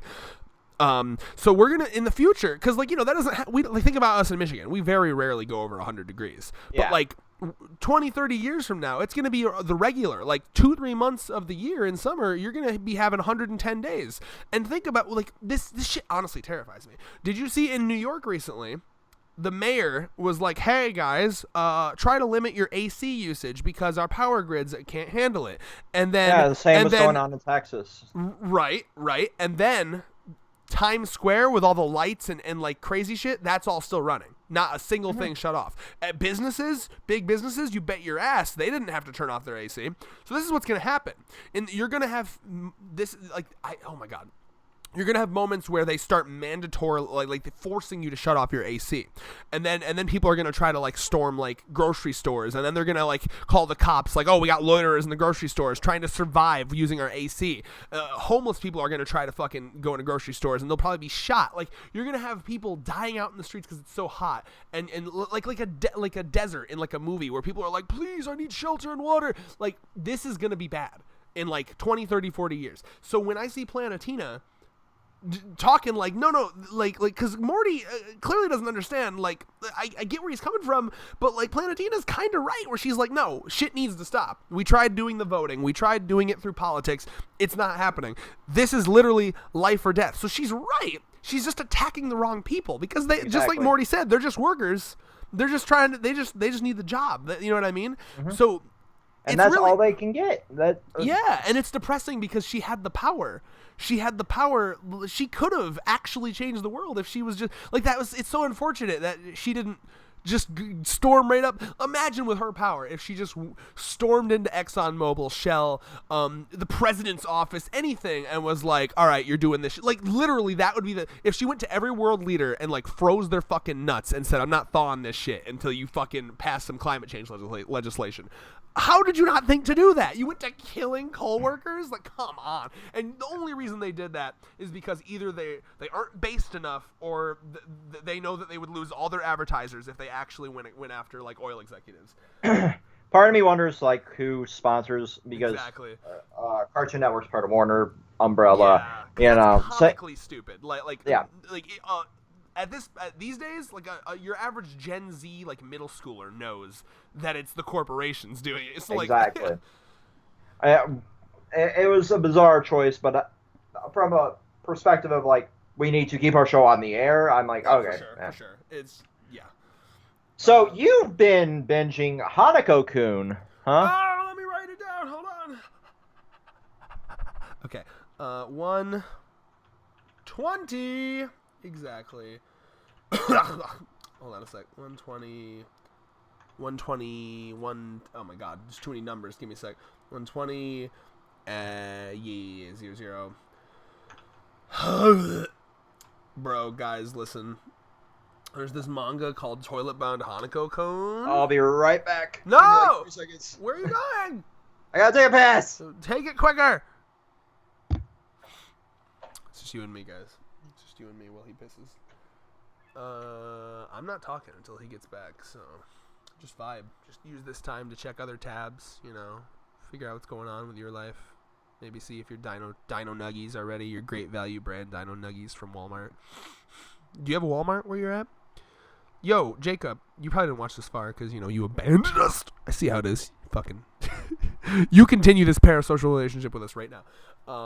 Jacob, in Italy, do you got Walmart? Probably not, right? Because, like, you probably definitely don't, because it's fucking Italy. You guys are based. You just fucking wait until you want to eat something, and then you fucking run down to your local fucking grocery store that's like 2 minutes from your house, and then you buy a fresh ass bread that was made 2 milliseconds before you fucking got it. Anyway, are you here? Are you back? Yes, I'm back. I was asking people, I was talking about, I don't even know how I got there, but I was talking about, like, Walmarts and, oh yeah, no, I said, hey, well, David's gone, like, you know, go check on your different tabs, see if your Dino Nuggies are ready, your Walmart brand Dino Nuggies, and then I was like, hey, Jacob from Italy, do you have Walmart in Italy? And then I was like, wait, no, you guys don't, because you're based and you just fucking have little mom and pop shops like 2 minutes away from your house, and you buy shit like 2 seconds before you're gonna use it because you're not fucking hoarder Americans. Anyway, now you're caught up. Okay. Yeah. Hanako! Listen, guys, Toilet Bound Hanako-Kun. I don't know if this is, like, popular. It's got to be at least a little popular, because now that I'm reading it, I see, like, T-shirts of it in, like, Hot Topic and shit. So, like, yeah, it's known. It's getting more popular. Probably because it's fucking... Listen, you know how, like, every once in a while, just a character just, like, just blows up among, like, fangirls, right? Like, oh my god, he's so cute, or oh my god, he's so hot. This one would be more on the cute stage because it is a 14-year-old boy, although I'm sure there are fangirls that wants to fuck him. I'm sure that exists somewhere. Yeah, but, like, this is one of those characters where, like, his design, immediately I'm just, like, fat, like... So, okay, here's the timeline. Andy and I like to do this thing, Andy is one of my friends, where we will just go on the Funimation app and be like, yo, let's just watch a random anime. Just fucking pick something, one of those 12-episode, one-season ones, and just binge it tonight. Get fucking food coma'd, get a bunch of fucking, I don't know, pizza, and just watch random-ass anime. So, we're scrolling around, and I see Toilet Bound Hanako-Kun. And what I've been seeing, I follow, like, the Hunter x Hunter topic. Do you have a fan running, David? Because I can hear, like, some background static. Oh, but now it's gone. Once you spoke, It's gone. I think your sensitivity was just up because it was like, yeah. Anyway, so because I follow the Hunter x Hunter topic on Twitter, I get a lot of like random Hunter x Hunter shit. And there was someone, you know what? I should probably shout them out. Actually, there's someone on Twitter. Oh God, will I be able to find that? I think I followed them recently. There's someone on Twitter who draws. Basically, they show swap basically. Yes, I'm trying to find. Following. There's a recent one. Yes! Oh my god, how do I even shout this out? Wow, that's a shitty Twitter name. Sorry. At FTNIK0. Okay. I'm just gonna. How to do this? Link their tweet in the description, maybe. I'll tweet out from the channel. You know what? Right after I'm done filming this video, I'll do it right now actually, because otherwise I'll forget. I'm going to shout them out from the Controlled Chaos Twitter. They do incredible art where they basically take like the color pages from Hanako, and by the way, Hanako has incredible art. Like so good. One of those manga where the art is so good that like it's almost a selling point in and of itself, in my opinion at least. Right. It's exactly the kind of like art style I look for. I love the more chibi cutesy. My favorite kind of manga is like chibi cutesy art style, dark fucked up shit going on. You know. So they take the color pages from Hanako and they redraw them as Hunter x Hunter characters. Most typically, it's Hanako being replaced with Killua. And Killua, he fits perfectly as Hanako. They have the exact same, like...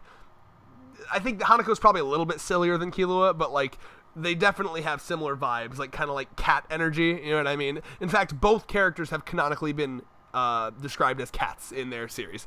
So, yeah, they're cat-like, yeah. I've heard you mention that. Yeah. On Twitter or in our group chat. Yeah, I remember that. I like cat characters, but I don't like cats. Isn't that interesting? I don't mind cats. I know it's blasphemous. I just think dogs are better. But anyway. You're wrong, and you should feel bad. So we're watching this fucking anime, and it's like, because, you know, it's called Toilet Bound Hanako-Kun, so I'm like, surely this is going to be stupid. But it's actually like, it's like really clever. And like the art's good, and the main character is like really, really charismatic, like one of those characters that immediately jumps out at you, like, wow, this is a very fun character to watch on screen, like the Doctor from Doctor Who. Like every moment they're on screen, you're just like hooked on their words, right? Just to give you a very quick synopsis, basically, like, you know, the kind of like, I think the best comparison to like American folklore would be like the Bloody Mary legend, like you say Bloody Mary in a mirror 3 times and then summon, you know, Bloody Mary or whatever, right? So in Japan there's like something like that for like Hanako, and it's like a ghost that will like live in or like it's like attached to a bathroom stall, and like if you knock 3 times in the stall saying its name, it'll come out and grant you a wish, right? But normally that in like folklore, Japanese folklore, that character is like a girl, but Hanako's a boy, and it's like Moaning Myrtle in a way. Much like that too. or like the Majora's Mask hand ghost, if they're coming out of the toilet, you know what I mean? There's a lot of like toilet ghosts in Japan, but you immediately start to kind of like wonder about this kid's past, because he's very strange. Like he gives off to me vibes of like bipolar, like this kid is absolutely, whether or not they confirm it or not, like he is mentally ill coded 100%. And I vibe with that, being a mentally ill person. And like, just from pages you sent in the group chat while you were catching up, I'm like, yeah, there's something not all there with him. Like, not like he's stupid though. Like, no. Like he's definitely not stupid, but like he's weird. He's very strange. In an entertaining somewhere way. On the spectrum, I would say. I would guess. He's certainly, in my mind, he's coded to be that way. And, like, I think the biggest thing that tipped me off to that, and I think one of the, like, easily the moment that, like, hooked me on the series is when you first see a chunk of his flashback. There's different, like legends. Basically, the series kind of takes, like, a week-to-week adventure approach while slowly kind of, like, filling in like main plot shit. And honestly, the main plot is really like slowly figuring out what the deal with this kid's past is, because all you really know about him is, okay, at some point he murdered someone, because he has a knife like spectrally attached to him. He can pull it out of himself at any point. So at some point he murdered someone with that knife and then killed himself. It was a murder-suicide. So, which is dark as fuck for a 14-year-old to do. You know what I mean? Yeah. So immediately I'm like, what the hell? So this, also that's another reason why I think he's probably mentally ill. To do that, you know. So he murders someone, stabs himself, and that's all we know for a while. And they're like, "Are you sure you want to be friends with this thing?" He's like he's literally like an evil spirit that like murdered someone before he died. And they're like, yeah. So then we finally start to get some more information, and there's this like really short flashback where one of the school legends is like this library where you can there's books in this library, and at a certain point in the day, you can find these books, and there's a book corresponding to each student, past, present, and future, that will ever go to this school, and in those books, you can read about your past, present, and future, right? So she's like, oh, cool, I'll go in there, and I'll find Hanako's book from when he was a student at this school, and figure out what the fuck his deal is. And she meets, like, the curator of this library, who's also a ghost, and he talks about how, oh, yeah, the only cause she's like, oh, is there any way to change the future? Because she read about her future, and it was something like, oh yeah, you're gonna have like a really bad breakup, like this boy is gonna fucking break your heart. And she's like, shit. And he's like, and she's like, can I avoid that? And he's like, no, it's gonna happen. I've never seen it before except for one time. It is written. Yeah. So he's like, but then he goes on, and he's like, I've seen one person change their future before. And that person was Hanako, who has a real name, of course, Yugi Amane. Oh, you'll appreciate this. His name is Yugi, so I don't know if there's like a Yugi. Nice. Yeah, Yugi Amane. And he's like, yeah, I've seen, he changed his future once. So then we see this little flashback. The curator, the ghost who's the curator of that library with like all those like books we can read about your future, he was a teacher back in the 1960s, which is when Hanako was alive as a student. So it's the 1960s, and we've just landed on the moon. Like, humanity has just landed on the moon. So like space fever is crazy and shit. And you see it is now. Yeah. Anyway, save it for later. But then again, it gets really dark, and I love this tone. So human Hanako from when he was alive, Yugi Amane, is there, and he's clearly an abuse victim. Like, he's got bruises and cuts all over himself, arms, face, everywhere. And this teacher, who was that ghost that I was talking about, he's like patching him up, and he's just like, won't you please tell me who's doing this to you? I can't think of anything that would justify this. And this is kind of the point where I start seeing like, oh, there's something wrong with him, right? Like, because he's like really trying to avoid this topic, and then like he's like, no, even if you don't think that it's forgivable, I forgive it. So like he almost acts like he thinks he deserves this abuse. So like he's classic, like, there's a term for that when like the person getting abused is like so brainwashed by it, like they think they deserve it. Fuck. Yeah, Stockholm syndrome maybe, but not. No, that's more of a kidnapper thing. I don't know. But either way, he's talking about it, and like it's so sad because he's like, and then he goes on this, and he's very like good at like changing topics when people are trying to talk to him about something serious. So then like this teacher's trying to get out of him like, what is going on here? And then he's like, hey, guess what? I have a moon rock. And he's like, what are you talking about? It's not what we're talking about. And he brings out this moon rock, and he's like, yeah, this thing fell from the sky right in front of me when I was 4 years old, and my whole life it's been my treasured possession, because when I look at it, it makes me feel like I can go anywhere. But then he gives it to this teacher, and then the teacher's like, well, why are you giving this to me? And he's like, well, because I've decided to go nowhere ever again. And that was 2 days before he killed himself. Ooh. So, like, I see this clip. It's like episode 3 or 4 of the anime. And I'm like, Jesus Christ. Like, I am immediately hooked on this kid's story. What the fuck happened to him? So that's one of the reasons why I binged, like, hardcore. I'm like, what happened to this kid? And where I'm at, we've gotten a little bit more answers, and if you don't want spoilers, I would say go read it. It's barely even spoilers, because like it's very similar to how they did Kuro Sensei's flashback in Ass Class, where you get little hints here and there, but they really took their time to reveal it all. All I know now is I've seen a bit more of his flashback back to when he was like really young. When he was 4 years old, he had like a circulation disorder, like a medical problem, like where like, and medical technology in the 60s, they weren't going to be able to save him. He was going to die. And then his brother made some sort of wish to a supernatural to like save him, but it came with some repercussions. So that's all we know so far, past that. But yeah, it's just a really heartfelt series. I think it's got some of the best like supernatural designs I've seen in a long time.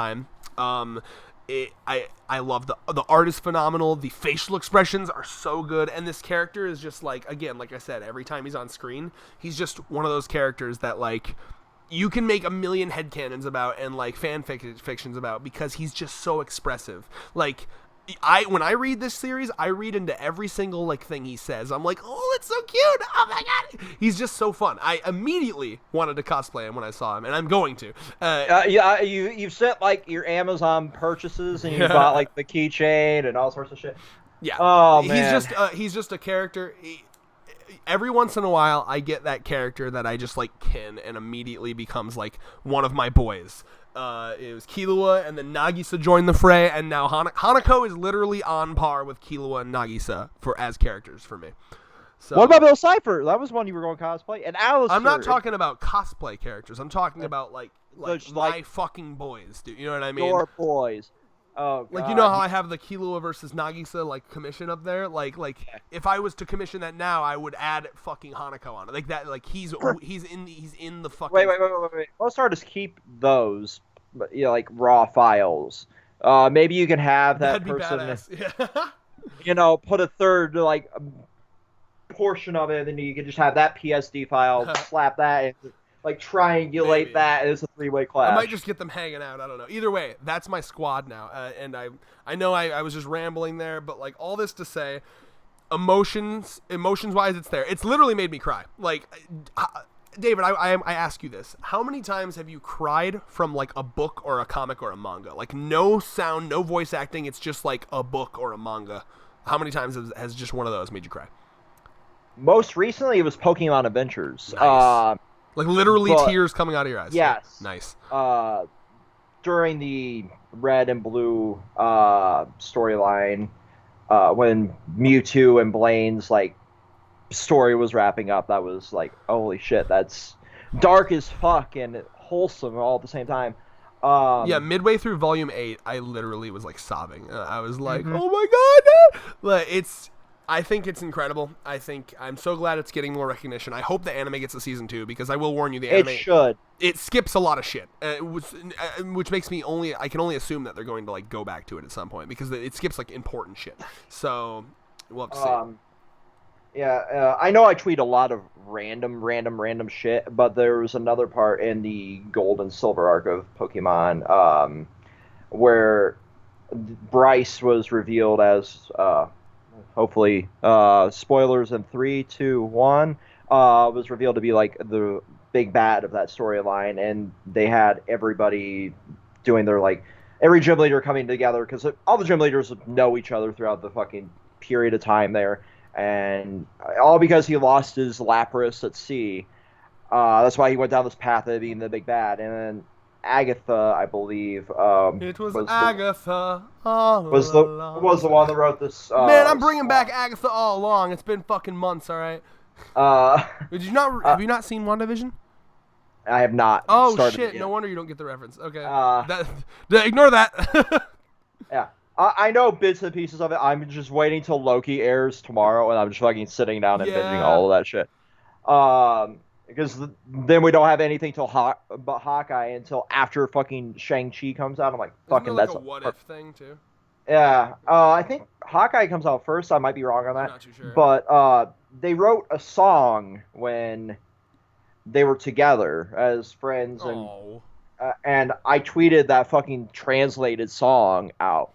Because it was like, this song made me fucking cry.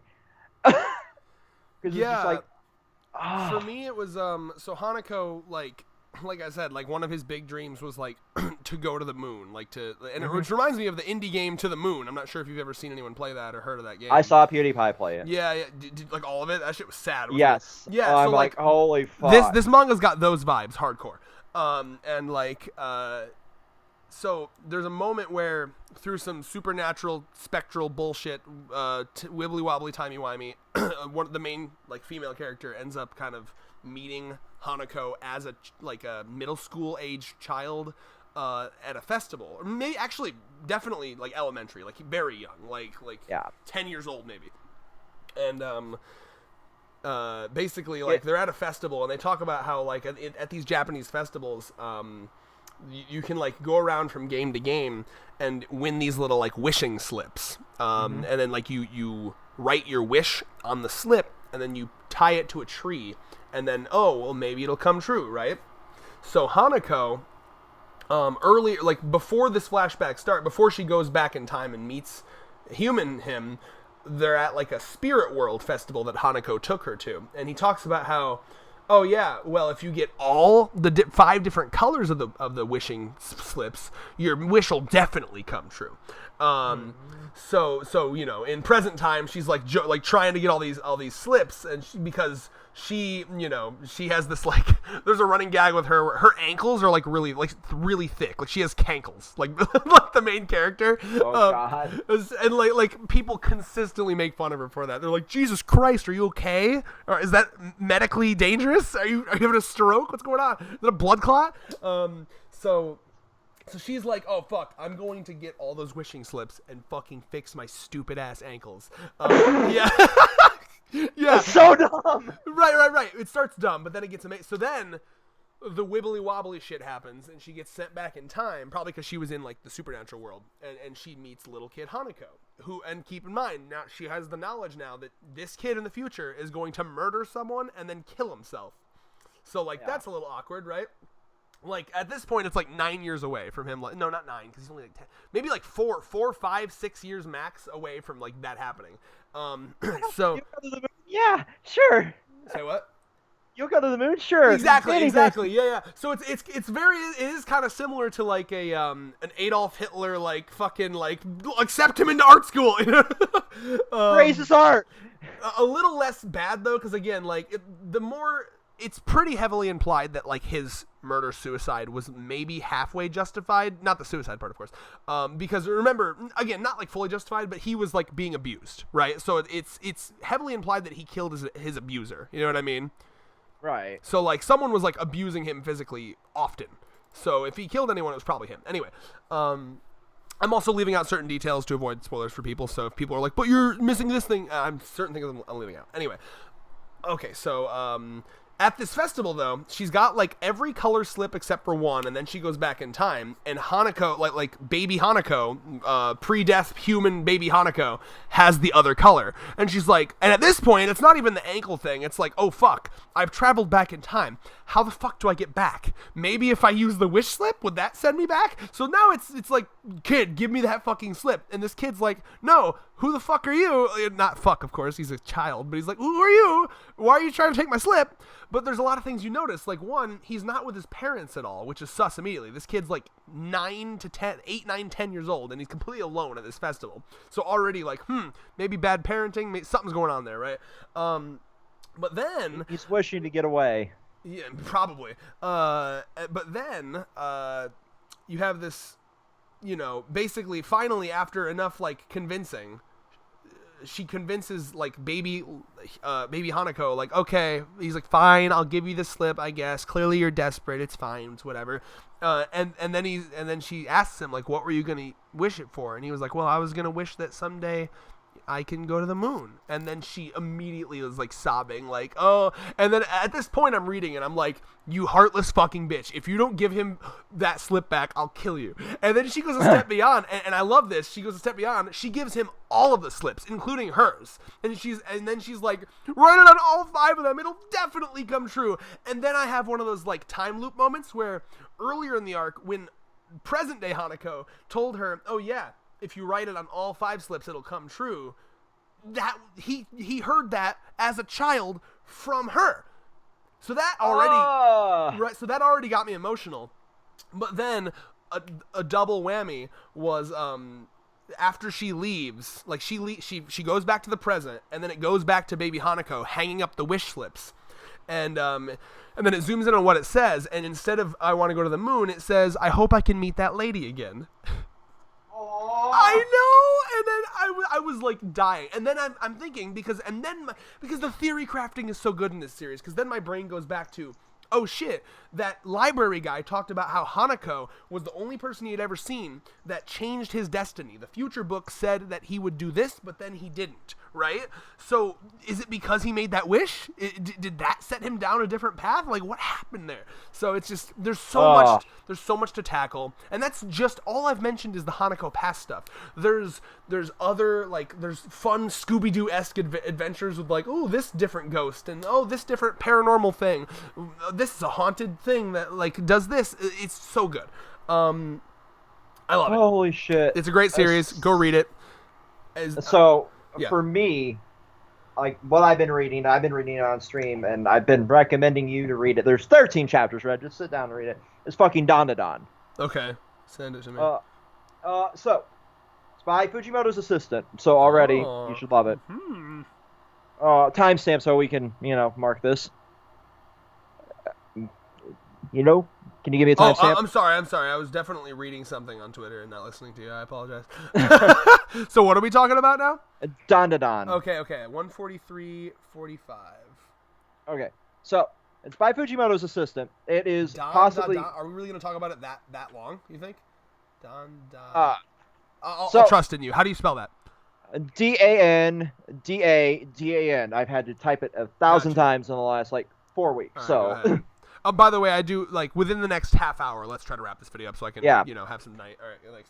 Yeah. So, by Fujimoto's assistant, quite possibly the most batshit thing I've ever read. Promising.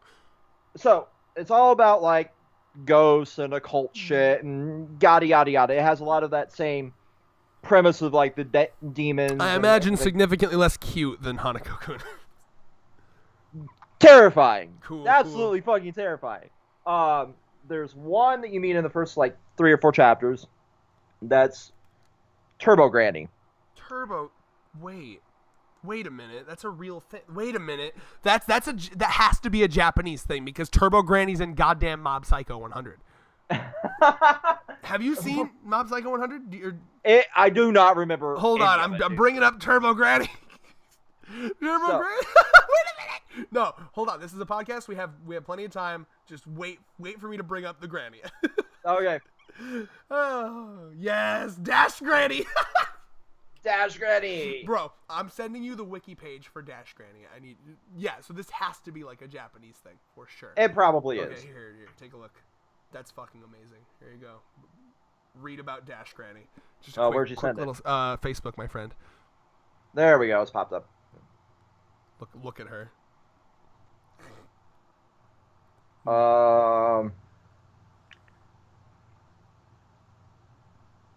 Dash Granny grabs the victims by their ankles and drags them around until they die. Not exactly the same, but the legend, rumored to be as a mountainside. Yeah, so there's some similarities. It's called Turbo Granny? Mm-hmm. Wait, is this series ongoing? Yes. Oh, okay. Turbo Granny. I need to look at what this looks like in your series. What's it? Okay. There's so many different Turbo Grannies, dude. It's gotta be. Yeah. An apparition of a Yes, it's real. Okay, hold on. An apparition of a Japanese urban legend appearing in the form of a speedy old woman. She can be found in bypasses, dark mountainous areas. Yeah, it's a real thing. So this is the I normal found the DanDaDan version. Yeah, I'm on the wiki right now. Okay. Wow. Continue as you're saying. So she steals his fucking balls. His cock and balls. I don't know how to feel about that. Yeah. So basically, she's the manifestation of all the girls that have been led there and murdered. Because just murdered or other shit? Because I'm only asking because it's Fujimoto's assistant. Murdered or raped and murdered? I just gotta put that out there. The term in the fan translation is murdered. I would not be surprised. I only say that because, especially stealing the balls, that feels like a very rape victim thing to do. Well deserved, by the way. Yeah. I think the fan translators took some liberties with it, but they led there and murdered, and usually I would imply, given what's transpiring, more than that. Right. But anyway, wait, is there someone named? Oh, okay. Sorry, I saw the main character named Takakura. Yeah. Okay, I thought it was Tsukasa for a second, and I was gonna, because just fun fact, in Hanako, the main villain is named Tsukasa. Oh God. I know, right? So it's weird being a Dr.Stone fan. Yeah. So the picture I just sent to you, I want you to gauge the age of this character. Ooh, why is she hot? I'm guessing that's a form of Turbo Granny.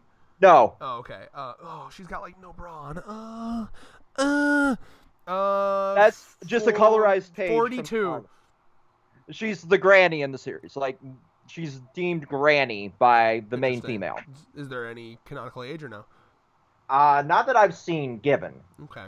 13 chapters in, though. Gotcha. Anyway, one side didn't believe in the occult. One side didn't believe in paranormal activity. They do a bet. One goes to what's the MC's like, this is where the aliens touch down, and she sends him to where Turbo Granny's at. They get into hijinks. The paranormal people try to that word her to continue their species. And he has to come in with the powers of Turbo Granny, beat the shit out of the aliens after meeting them. It's a fucking acid of Turbo Granny. It's a fucking acid trip, and I'm just describing the first 3 chapters there. Yeah, I'll check it out. What's like the synopsis? You know what I mean? Like how would you describe because you know what I mean? Like the plot. Like how would you get someone into it? Not just like something that happens, but like what's kind of the main overarching plot goal? Right now, the overarching plot is reclaiming his actual testicles that are being used as a way to purge the special powers from the main girl. Because it's fucking Fujimoto. Not Fujimoto. Fujimoto's assistant. But it's his assistant. Like you have the influence of a dude who had a dog fucker. Okay. Yes. No, not a dog fucker. A guy who would make little girls fuck his dog. That's worse. You're talking about Fire Punch, right? Yes. Yeah. By the way, Fire Punch. I'm not just saying horrific shit. Fire Punch is a series that Fujimoto did before Chainsaw Man. That is like one of the worst things I've ever read. Not in the sense that it's bad, in the sense that it's fucking awful, but not like bad quality wise. It's just wow. Like oh my, this shit is like disgusting. You need to finish it. Yeah, we do. But yeah, no, there's a character in that series that, like, he loves his doggos so much that he really wants them to have a good time. So he's like, hey, you, girl child, my dog's going to fuck you. It's either that or I kill you. You know, take your choice. Like, that's a thing that happens. Not only kill, like, your legs go bye-bye and you become a battery, too. She was trying to run and... Yeah. Oh, my God. No, you're no longer the dog... Oh, yeah, and then now she's in, like, a hospital bed being, like... constantly what is happening to her again? Last we read in fuck Viz's website, like right up the ass. Listen, because they don't save your place. One time that it fucking fucked up. No, it no longer saves the fucking pages for where we were. I mean, it's been months. I can't blame it. But anyway, like she was being used as a fucking human battery. Oh yeah, what the Matrix should have been. Wow. Okay. Yeah, so we need to get back to that. That was the last chapter that I read on stream, and I'm like, my outro for that was like, and I now need fucking therapy. Yeah. Is there anything? You know what? I have a. Oh, let me. Are you ready for me to timestamp? Because I have one other thing I'm down to talk about. If you are. 1:51:45. Okay, so Shadow's House. Have you heard of this? I have heard. I have not watched. Have you really heard of it though? Because I did. Okay. I heard of it on Twitter. One of our followers was tweeting about it. I'm like, oh, I'll add that to the list of shit. So I have 86 and Shadow's House to watch. What I saw on Twitter, it was a thread that was like, here's a bunch of like, if you like this, watch this shit. You know what I mean? Did you see that thread? I did not see that thread. So the thread was, basically like, here's a popular show. If you like this, try this. So it was like, if you like, I don't remember all the other ones. It was like, if you like this, try this. And then I got down to, if you liked Promised Neverland, try Shadow's House. And you know me, I'm looking for a good Promised Neverland to fill the void. So I was reading, I was at work, just kind of like every time I was waiting for like the high-low driver to come and pick up our pallet, I was just kind of like scrolling through the chapters on Manga Dex. Fucking needed an ad blocker though, because Jesus Christ, like the ads are very annoying. And one of the things I noticed immediately, it's got a very interesting premise, but the pacing is just god awful. Like it's the chapters are very, very short, but like the first like 20 are just kind of like very like, here's my daily life. It'd be kind of like if Promised Neverland, the first like 10 chapters, nothing happened except them just like living their regular and like that's part of that is like, some of that is kind of a flex, because then when shit goes down, it's like more surprising, you know what I mean? Yeah. But yeah, I was like, oh my god. So but then I found out, because I liked the premise, the premise is essentially they're in like a mansion in the middle of nowhere. We don't know where this fucking mansion is because from the perspective of the main character is what's referred to as a living doll. And from their perspective, they don't think they're human. I'm pretty sure they are human. I think that's one of the twists. They don't think they're human. They think that they are dolls that have been brought to life. So a bit of Westworld where like you can do whatever to the AI. Getting there. Yeah, hold on. Let me finish my point here. So they are like, they call themselves living dolls, and their masters are these weird humanoid figures that are constantly covered in soot. So like you can't see they don't have faces, and like if they didn't have clothes on, they would literally just be like a black outline, not a black silhouette, basically, like just full black, right? Full Ken doll in it, but with soot. Well, we haven't seen one fully naked. But like it's implied that they have human like features and like faces and shit. Like we see like eyelashes for, like when one's like a full side profile, like you can see them blinking and like barely. But like there's no facial expressions because they're just literally covered in soot. When they're angry, they exude soot. Like it comes out more. And then to the point where like one of the main jobs of these living dolls is to clean their rooms every day, because as they exist in their rooms get more and more disgusting as they're covered in soot. Anything they touch becomes dirty and disgusting and covered in soot. So anything, imagine like, oh shit, I want to play some games. Now your Xbox controller is just smeared with soot. Oh, I want to change the channel. Oh, now that's covered in soot. I want to fucking, you know what I mean? You get the idea. Like your bed, you wake up, your bed is just covered in soot, right? What a nightmarish existence. Yeah. But you know what makes it better is that they're apparently, at least they claim to be, this like important noble family that like has birthright to these like slaves, basically, because they do treat these dolls like slaves to varying degrees. Some of the masters that we meet treat them a lot nicer. Some of them literally whip them to the point where they have scars, which is why, again, I'm pretty sure they're just human, because there's one that we meet that literally has scars all over her body. And then we see a scene where like her master literally like gives her something to bite down on, and then she starts whipping her. So yeah, weird, right? So basically this all leads up to chapter like 20 or so where plot finally happens. And one of the things that helped me get through it is I found out it actually has an anime, and the anime is like very recent. The last episode aired July 4th. Yeah. Yeah, and it's on. That's how I found about it. Yeah, because they were talking about the anime. So I went and watched. I've been watching the anime, and it's been helping because they kind of pulled a Mob Psycho with the anime, where they paced it way better. It actually reminds me a lot of Mob Psycho, where like the pacing is just very like nothing's happening. Finally, something happens. Yeah, like early One Punch Man, yes. Webcomic, that kind of. Okay. So so anyway, watching, reading. I've been kind of like side by siding to see if there's any differences and shit, and it's leading up to this like thing called the debut. So basically, oh yeah, I forgot, I missed a detail. One of the main functions that these living dolls serve is to act as the faces of these weird shadow people, because these weird shadow people don't have faces. I mean, they have them, but you can't see them. You know what I mean? So anytime they're at like a social gathering, they've never left the mansion, by the way, this entire series so far. But anytime they're like chilling with other members of their weird shadow people race, I don't know, they have like one of these living dolls following them, kind of like mirroring their actions and moves so that they can see facial expressions, right?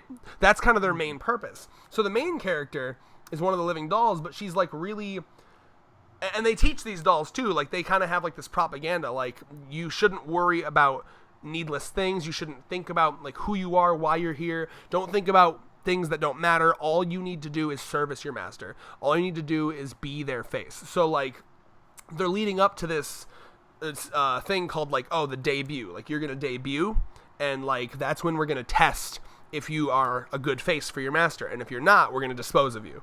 Basically kill you, right? But it's so fucked up because they're so brainwashed. Like the main character, like they talk about it like it's a mild inconvenience. Like, oh fuck, they're gonna dispose me if I don't do good. Oh well, you know, that would suck, I guess. They're not like scared of death at all. So I don't know, like if they are humans, they must like be breeding these fuckers, like Promised Neverland style. You know what I mean? Like their whole lives, this is all they've known type shit. You know? Yeah, it sounds like it, and that's kind of good.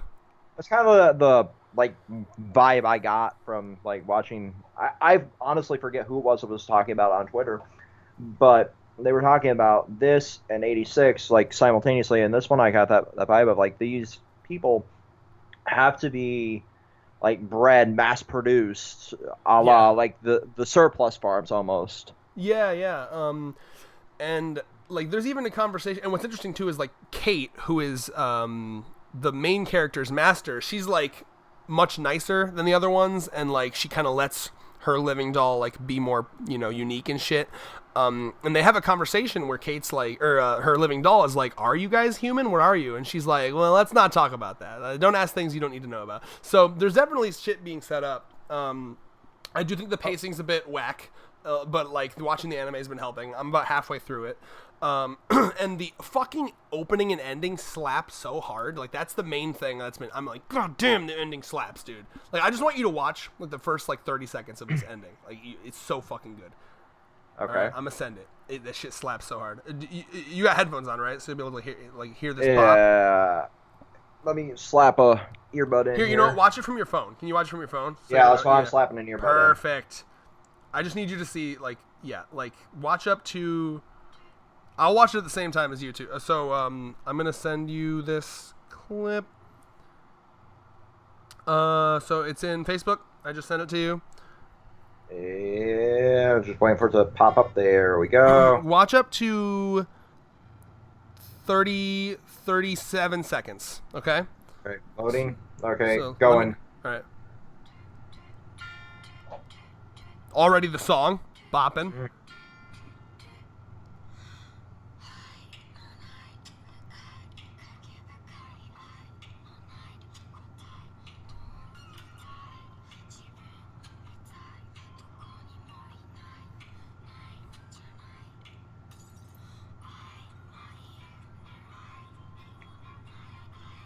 It's a fucking Cloverworks anime? Yeah. They couldn't just stop with Promised Neverland. So yeah, does that shit bop or what? Dude, that is a phenomenal opening. And like the fucking the music is good. The visuals, man, like it's just so pretty to look at. You know what I mean? It is, and I gotta say, because I've literally been reading the manga side to side with the anime, and I don't think they've been butchering it as much as they did with Promised Neverland. Because like honestly, like the shit they have in is pretty fucking accurate. Like so I've been pretty happy with it so far. You hear that? They can actually do good. I think so, at least. I don't know. And maybe like Shadow's House purists would be upset because they didn't show literally every single slice of life bullshit thing from the first 20 chapters. But like, man, you got to skip to that plot. Yeah, so it's all about pacing. It's all about pacing for that. I think the last thing I'll say about it, this show gives me, and it's such a rare aesthetic, you know, like r/rare aesthetics, like talking about like vibes that you get from things, but that are like really hard to explain.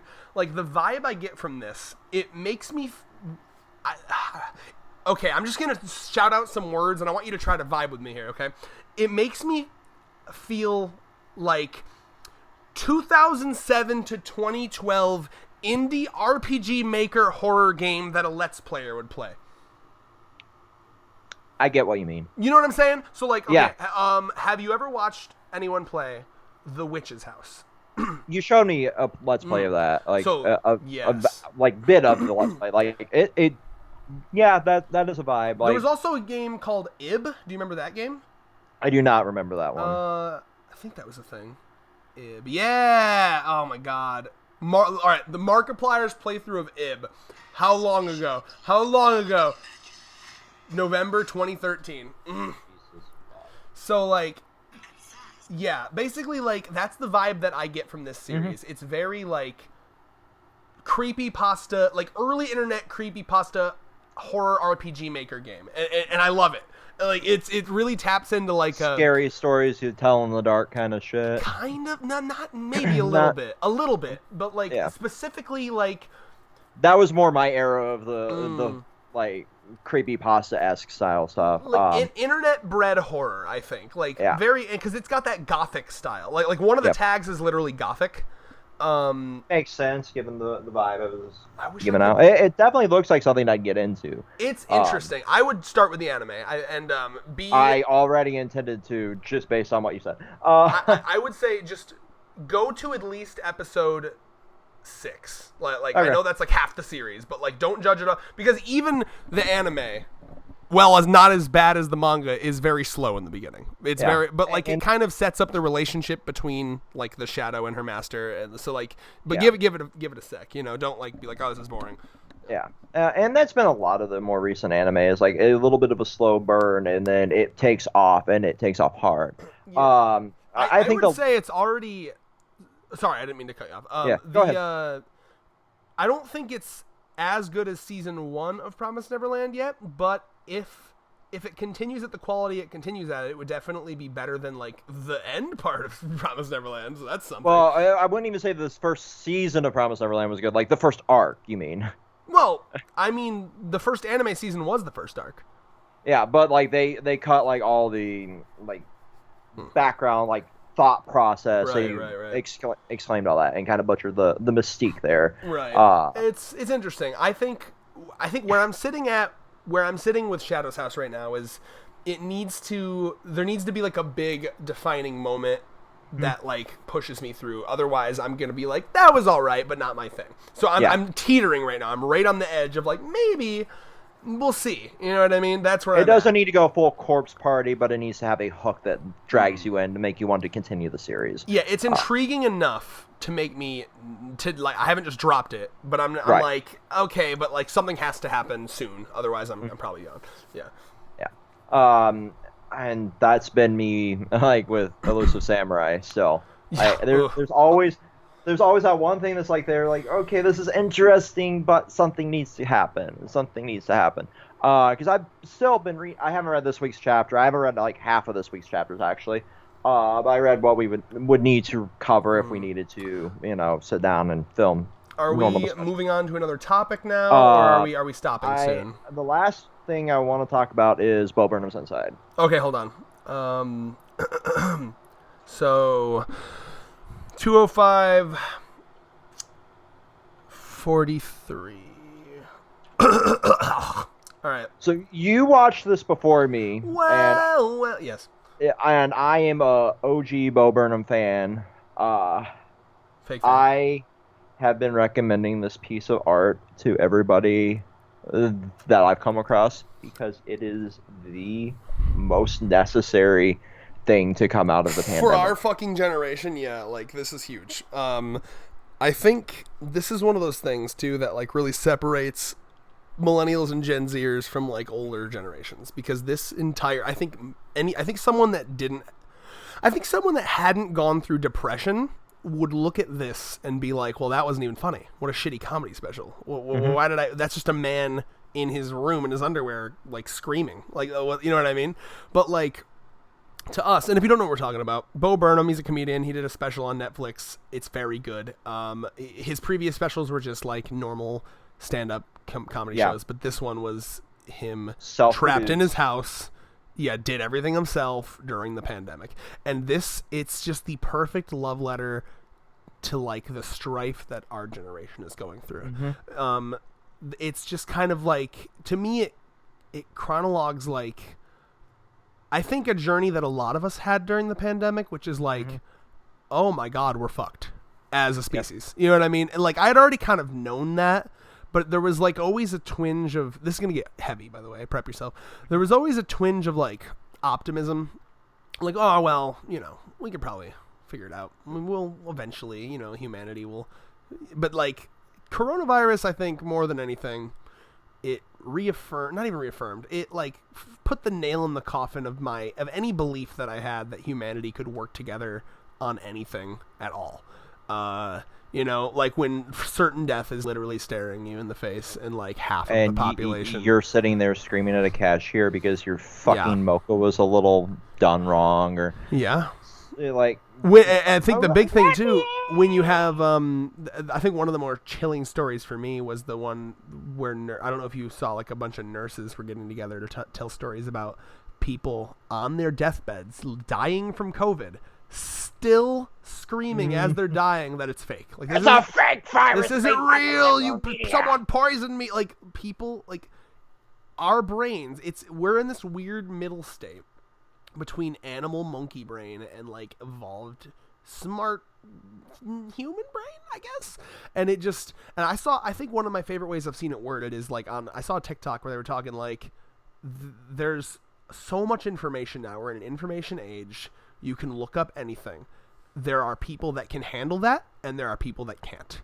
You know what I mean? There are people like you and I, when we see like an article from like info.net/hoax or whatever the fuck, and like it's like, hey, 17 people had a heart attack from the coronavirus. We can kind of be like, I bet that either A, it's such a little amount that like it statistically doesn't matter, or B, there are probably other factors, and then you click the article, and it's like, oh yeah, it's not conclusive. Yeah, we don't know if it's connected. You know what I mean? Like, but there are people, specifically boomers, not always, but a lot of boomers, that like I don't think that they can fathom the fact that not everything they read on the internet is true, because like there's a massive epidemic of people like just like seeing lizard people run the world or whatever, or chemtrail. I think more realistically, like the chemtrail shit, or like I'm trying to think of a good example. Anti-vaxxer shit is huge, right? Like basically they just look for stuff that feels right to them. Like, oh, this is scary.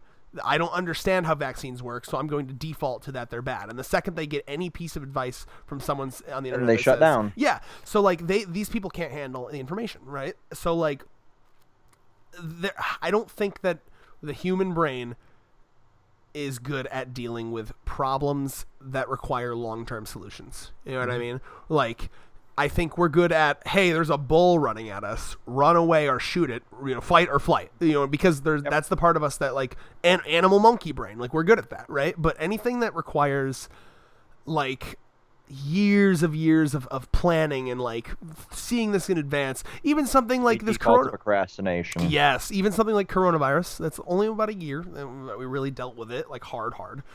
It's, you know, we just can't do it. You know, there's a handful of people that want to, but there's at least half that don't, and then we're fucked, right? So that's what I thought about hardcore with Bo Burnham's special, because like you have themes, and I'm on a roll here, David. I promise I'll hand it off to you in a bit, but I'm just gonna keep venting here. You have themes in that special.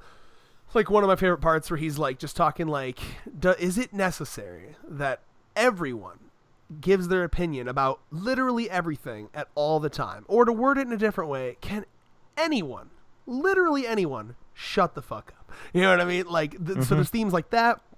The big one, I think my favorite moment in the entire thing is, I think the song "That Funny Feeling" has made me cry on many occasions. You know, with the very first line is talking about how corporations will basically through the apocalypse just continue to like advertise to you and sell to you.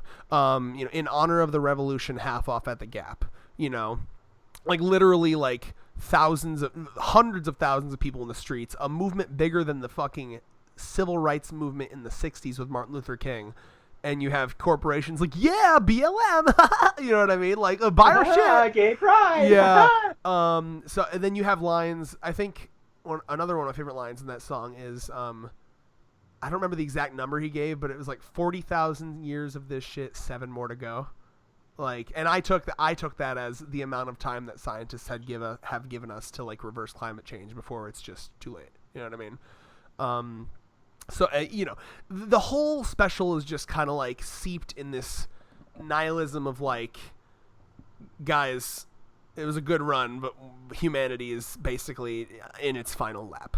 You know, and like coping with that, and you know, not always being depressed about it, but just kind of coming to terms with it. You know, like it's okay. You know, like the vibe of like, got it good, now get inside. It's a beautiful day to stay inside, because in the future, as the world gets more inhabitable, we probably will be spending more time inside. All of that Black Mirror episode where they're just constantly inside. You know what I mean? Like, so it just. Having moments of being really funny, having moments of being really based. Oh, and then you have the song that's masquerading as a kid's song with Sokka. Yeah. Which is, again, mostly funny, but if you really dig into it, to me it seems like a very frustrated and angry plea that why can't we all just fucking work together as a species? Yeah. Because literally the beginning of that song, when it's pretending to be a kid's song, is like, it's talking about how like animals and insects and the ecosystem, it's all perfectly balanced because they give what they can and get what they need, and everything works together. And then the second verse is about how humanity, though, is run with corruption and genocide and exploitation and blood, and we throw that all out of whack. It reminds me of the quote from The Matrix. The Matrix, by the way, being like one of those films that's like, if you really think about it, it's not super deep, but it had some good ass quotes. And one of my favorite quotes from The Matrix is a moment, I don't know if you remember, where Agent Smith is giving his theory on humanity and why he's like, you guys don't fit in. You know, if you look at every other mammal. Oh yeah, I remember. He was like, I don't think you guys actually are mammals, because every other mammal perfectly is in line with the the balance of nature. They you can plop a bear in the middle of a forest, it's not gonna fucking chop it down and like suck it dry. But a human will do. You leave enough humans somewhere, it's gonna fucking destroy that land. So you're not mammals, you're parasites. You know what I mean? Yeah. And we absolutely are fucking parasites to the planet. Like not even just in a metaphorical sense. Like literally, I do think we are more aptly described as like parasitic like worms on this planet. Like it's so. I have stopped joking about that. And when you break down how much damage we have done, we are more akin to a fucking parasite than an actual mammal, in an irreversible way. And that's what's so interesting, and that's why, like, and regardless of what place you look at it from, be it like more science evolution-y or more creator yada yada, there is something that separates us from animals, and it's fascinating. The irony of us talking about Inside when the whole point was making fun of influencers going to be using this as fucking... Yeah, but we're talking about the messages he wanted to put forward. We're not just like... we're not like the girls dancing to that funny feeling on it. Yeah, exactly. And like, I immediately, Bo Burnham now, like, cause I've never been a huge stand-up comedy guy. Like, it's really not. I have. Thing. That's good. It's really never been super my thing. I don't know. It's just like usually most stand-up comedy, and I think it's because I haven't found someone like Bo Burnham, because like most stand-up comedy that I've seen has usually just been telling stories. Like, haha, like I watched some of Steve Harvey's back in the day, like, Michael Jackson's so rich, he's got giraffe money. It's just kind of like, this celebrity did this thing, or I was at this store and this funny thing happened. But Bo Burnham, even his stand-up shows, they're like experiences. Like, he'll do something like, he'll like be in the middle of telling a joke, and then he'll knock his water bottle over, and you'll think, he's like, oh fuck, I'm sorry. And then like a track that he had a track that he had pre-prepared will start playing. He meant to knock the water over. Yeah, but you all thought it was an accident. Yeah, and he's like dancing, and then he's like, haha, yeah, everything's planned, fuck you. And then the track starts playing again, and then he acts like, oh shit, guys, if it's on repeat, it's gonna play again. And then he meant to play that track again. Yeah. Like, it's not just like a normal comedy. So like, basically all this to say, I have a massive amount of respect for this guy who I didn't know existed like 2 months ago. And he's based, he knows what he's talking about.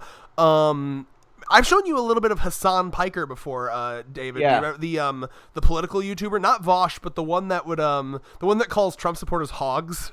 Yeah, you show me a bit of his stuff. I follow him on Twitter now. Oh, do you? Yeah. So I don't know if you know this. Bo Burnham watches Hassan. This is how base this man is. I did not know that. So I'll send you the clip. Hassan sent a DM to Bo Burnham, basically like congratulating him on the special, saying it was really amazing. Because Hassan, back when he worked with, about the Young Turks, right?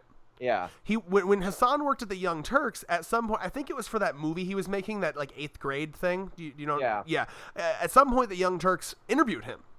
So Hassan met Bo Burnham very, very briefly, like when he was like a cameraman at the Young Turks.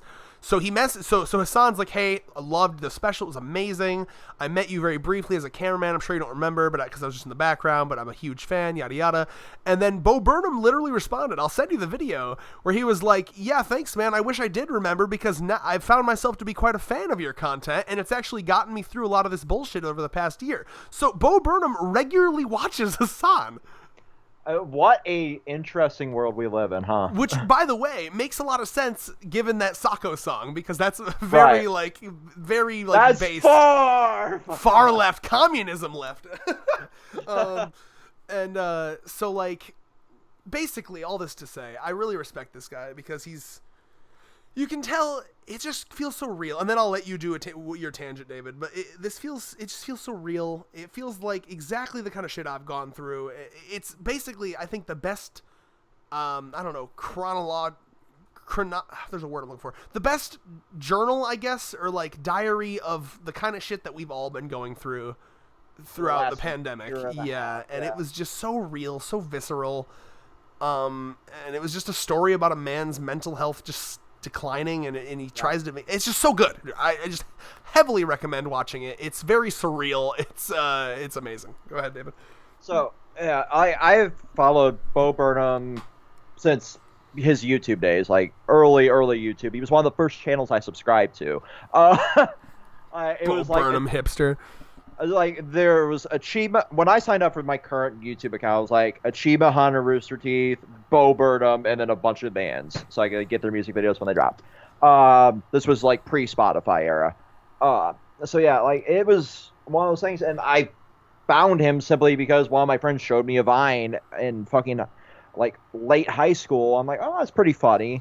And that was like my experience with Vine. Is like, I never signed up for an account. I just, like, my friends would show me, like, wait, hold on, your story is not adding up. I mean, his YouTube days were way before his Vine days. So, but I did my current YouTube account. Like, I'd had one way before that. I lost the password, but I never really used it other than like whatever was on the fucking front page because monkey brain. What's better than Pussy? A really good book.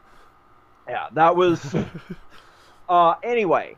It's one of his vines. Like, yeah, like that, and the stupid, like, leaving the internet shit was one of his earlier ones. Because he fucking hates technology with a burning passion. That's why he's so very late a running theme in all of his stuff is that he thinks, like, social media is, like, fucking evil and awful for us.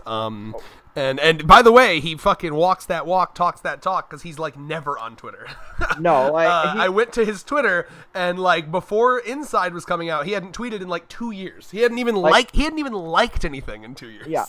No, like, he straight up, it was, like, 8th grade promotion to Inside promotion. Yep.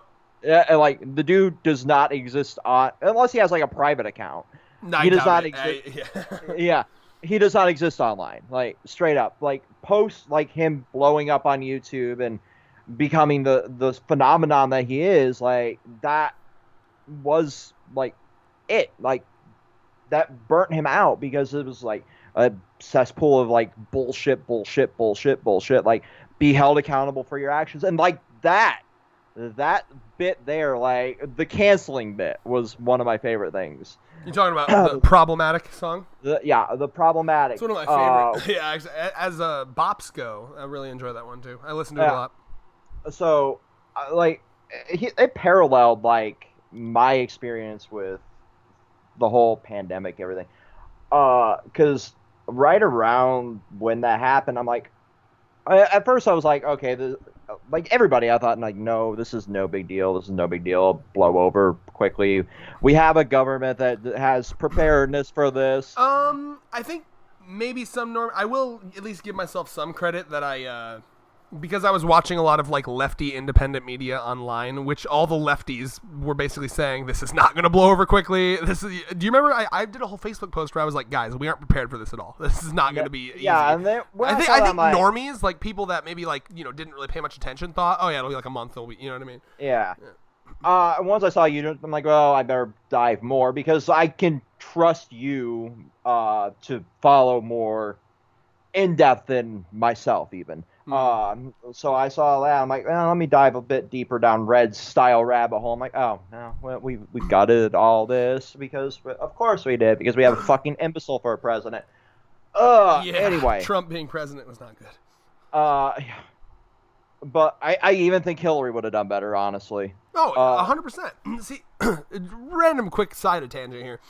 Democrats are bad too, but, like, in different ways, right? So, like, whereas Republicans just actively literally all they care about is, like, religion and money, like, you know what I mean? So, like, they'll literally gut, like, child schools, they'll gut, like, healthcare. They don't give a fuck.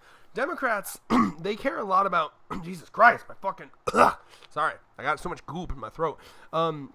Democrats obviously care about money too. A lot of them are really corrupt, but like at least they don't like reject science. You know what I mean? Yeah. Like both of them are corrupt. Both of them like money, but Republicans literally do not care if we all die in this pandemic. Whereas, like, I don't mean the voters, by the way. The voters, I think, are incredibly misinformed and stupid. I don't think they're all evil. The Republican politicians are. Now, Democrats, on the other hand, the way I look at them is they're corrupt. Yes, they'll take money. Yes, for little things here and there. But like, I do believe with all my heart Most that, of their donations are geared towards healthcare, or so they're going to lobby for the vaccine and the masks and all that. I think a good way I'll put it is like there's two big things. One is that they at least they don't like reject science. You know what I mean? Mm-hmm. Like Republicans like literally will be like, because they're so fucking like religion cult crazy, they'll literally just like be like, it's not a big deal. Just remember, it's all God's plan. Both Trump and Boris Johnson, both of them were like, why don't we just let herd immunity, like let it just happen naturally. You know what I mean? Like and that both is of them caught it. Like I have no doubt in my mind that like Hillary, with all the shit that she would be horrible foreign policy wise and horrible on a lot of other shit, but like she would have 100% taken Corona seriously and like immediately like done a bunch of things that would have like lessened the death by half at least. So yeah. So like during the beginning of it, By the way, can we wrap up within 10 minutes because we're hitting 2.5 hours? Yeah. Like during the beginning, I'm over here like, this will blow over, and I saw that. So a lot of people don't know on the channel, like I have a shit immune system. So once I saw you bringing that out, I'm like, okay, I better look more into this. And I had a lung surgery recently, so like 2019ish. And like that was pissing me off and that's, by the way, why I will never ever forgive anti-maskers, anti-vaxxers. They're fucking scum. I hate them with a burning passion. Like these are such disgusting people that couldn't do the most minor thing to help other people.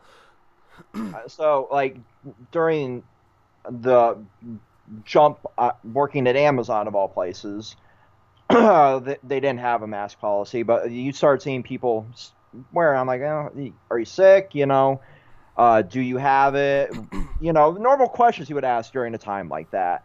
Because I was just going to ask to be reassigned, because I ordered masks like right during the peak of everybody ordering them, or like it would take. Yeah, I remember when you couldn't find them at all.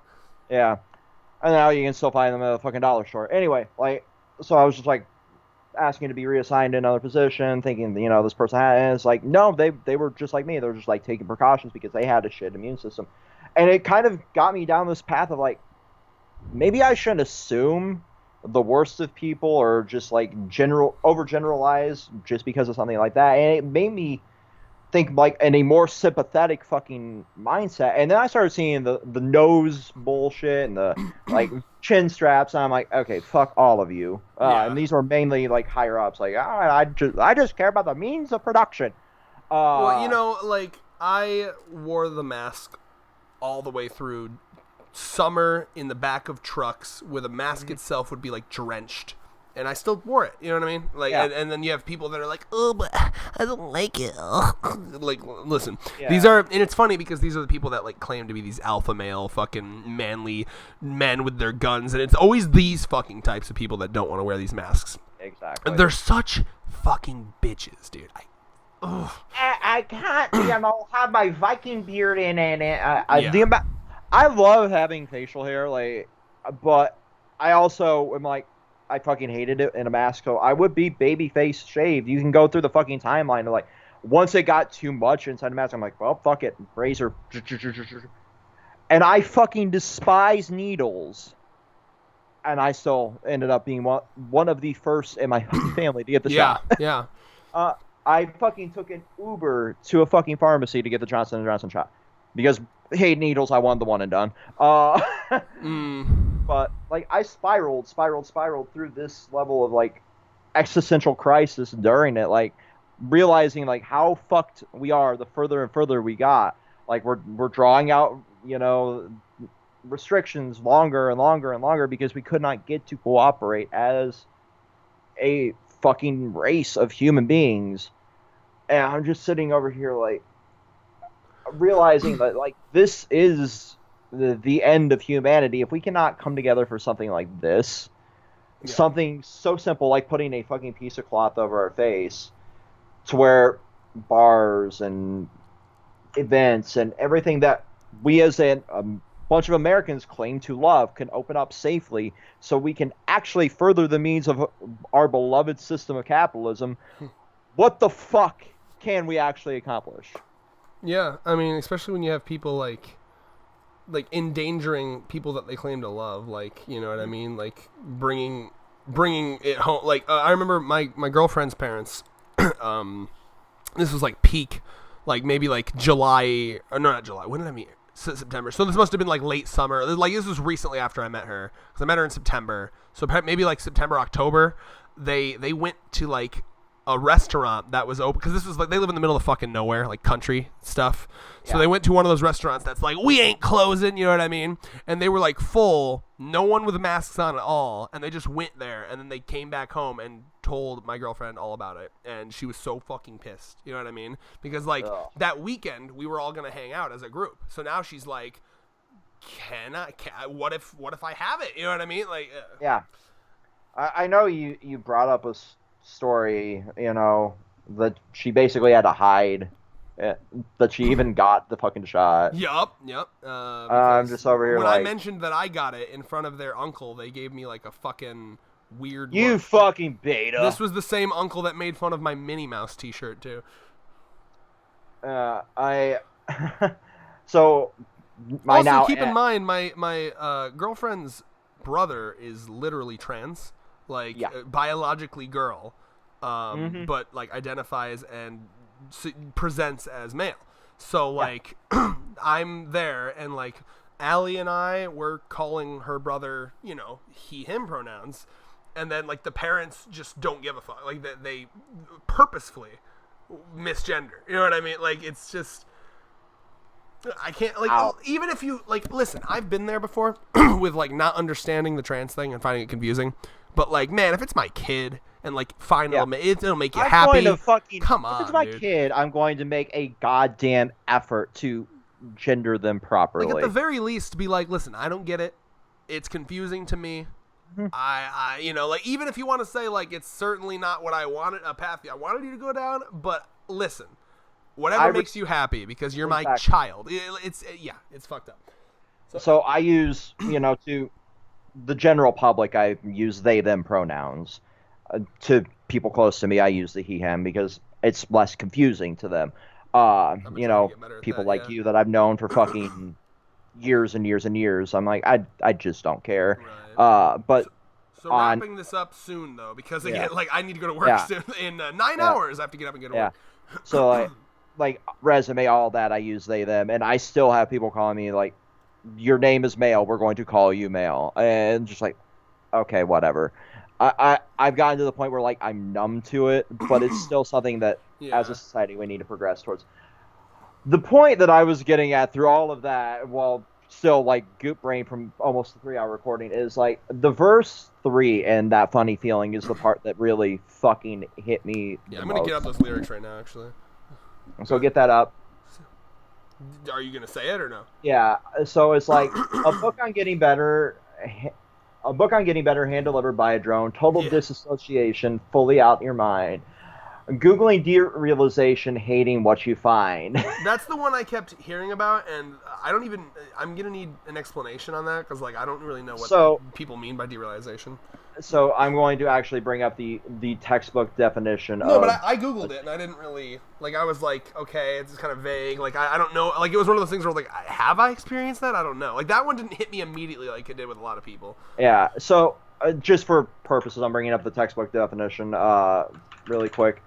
But it, like, the disassociation bit is also what we are dealing with a lot on Thurman's side of things too, the numbness and the inability to like feel anything. Whereas like derealization is what I felt a lot during that, like being completely detached from everything around me.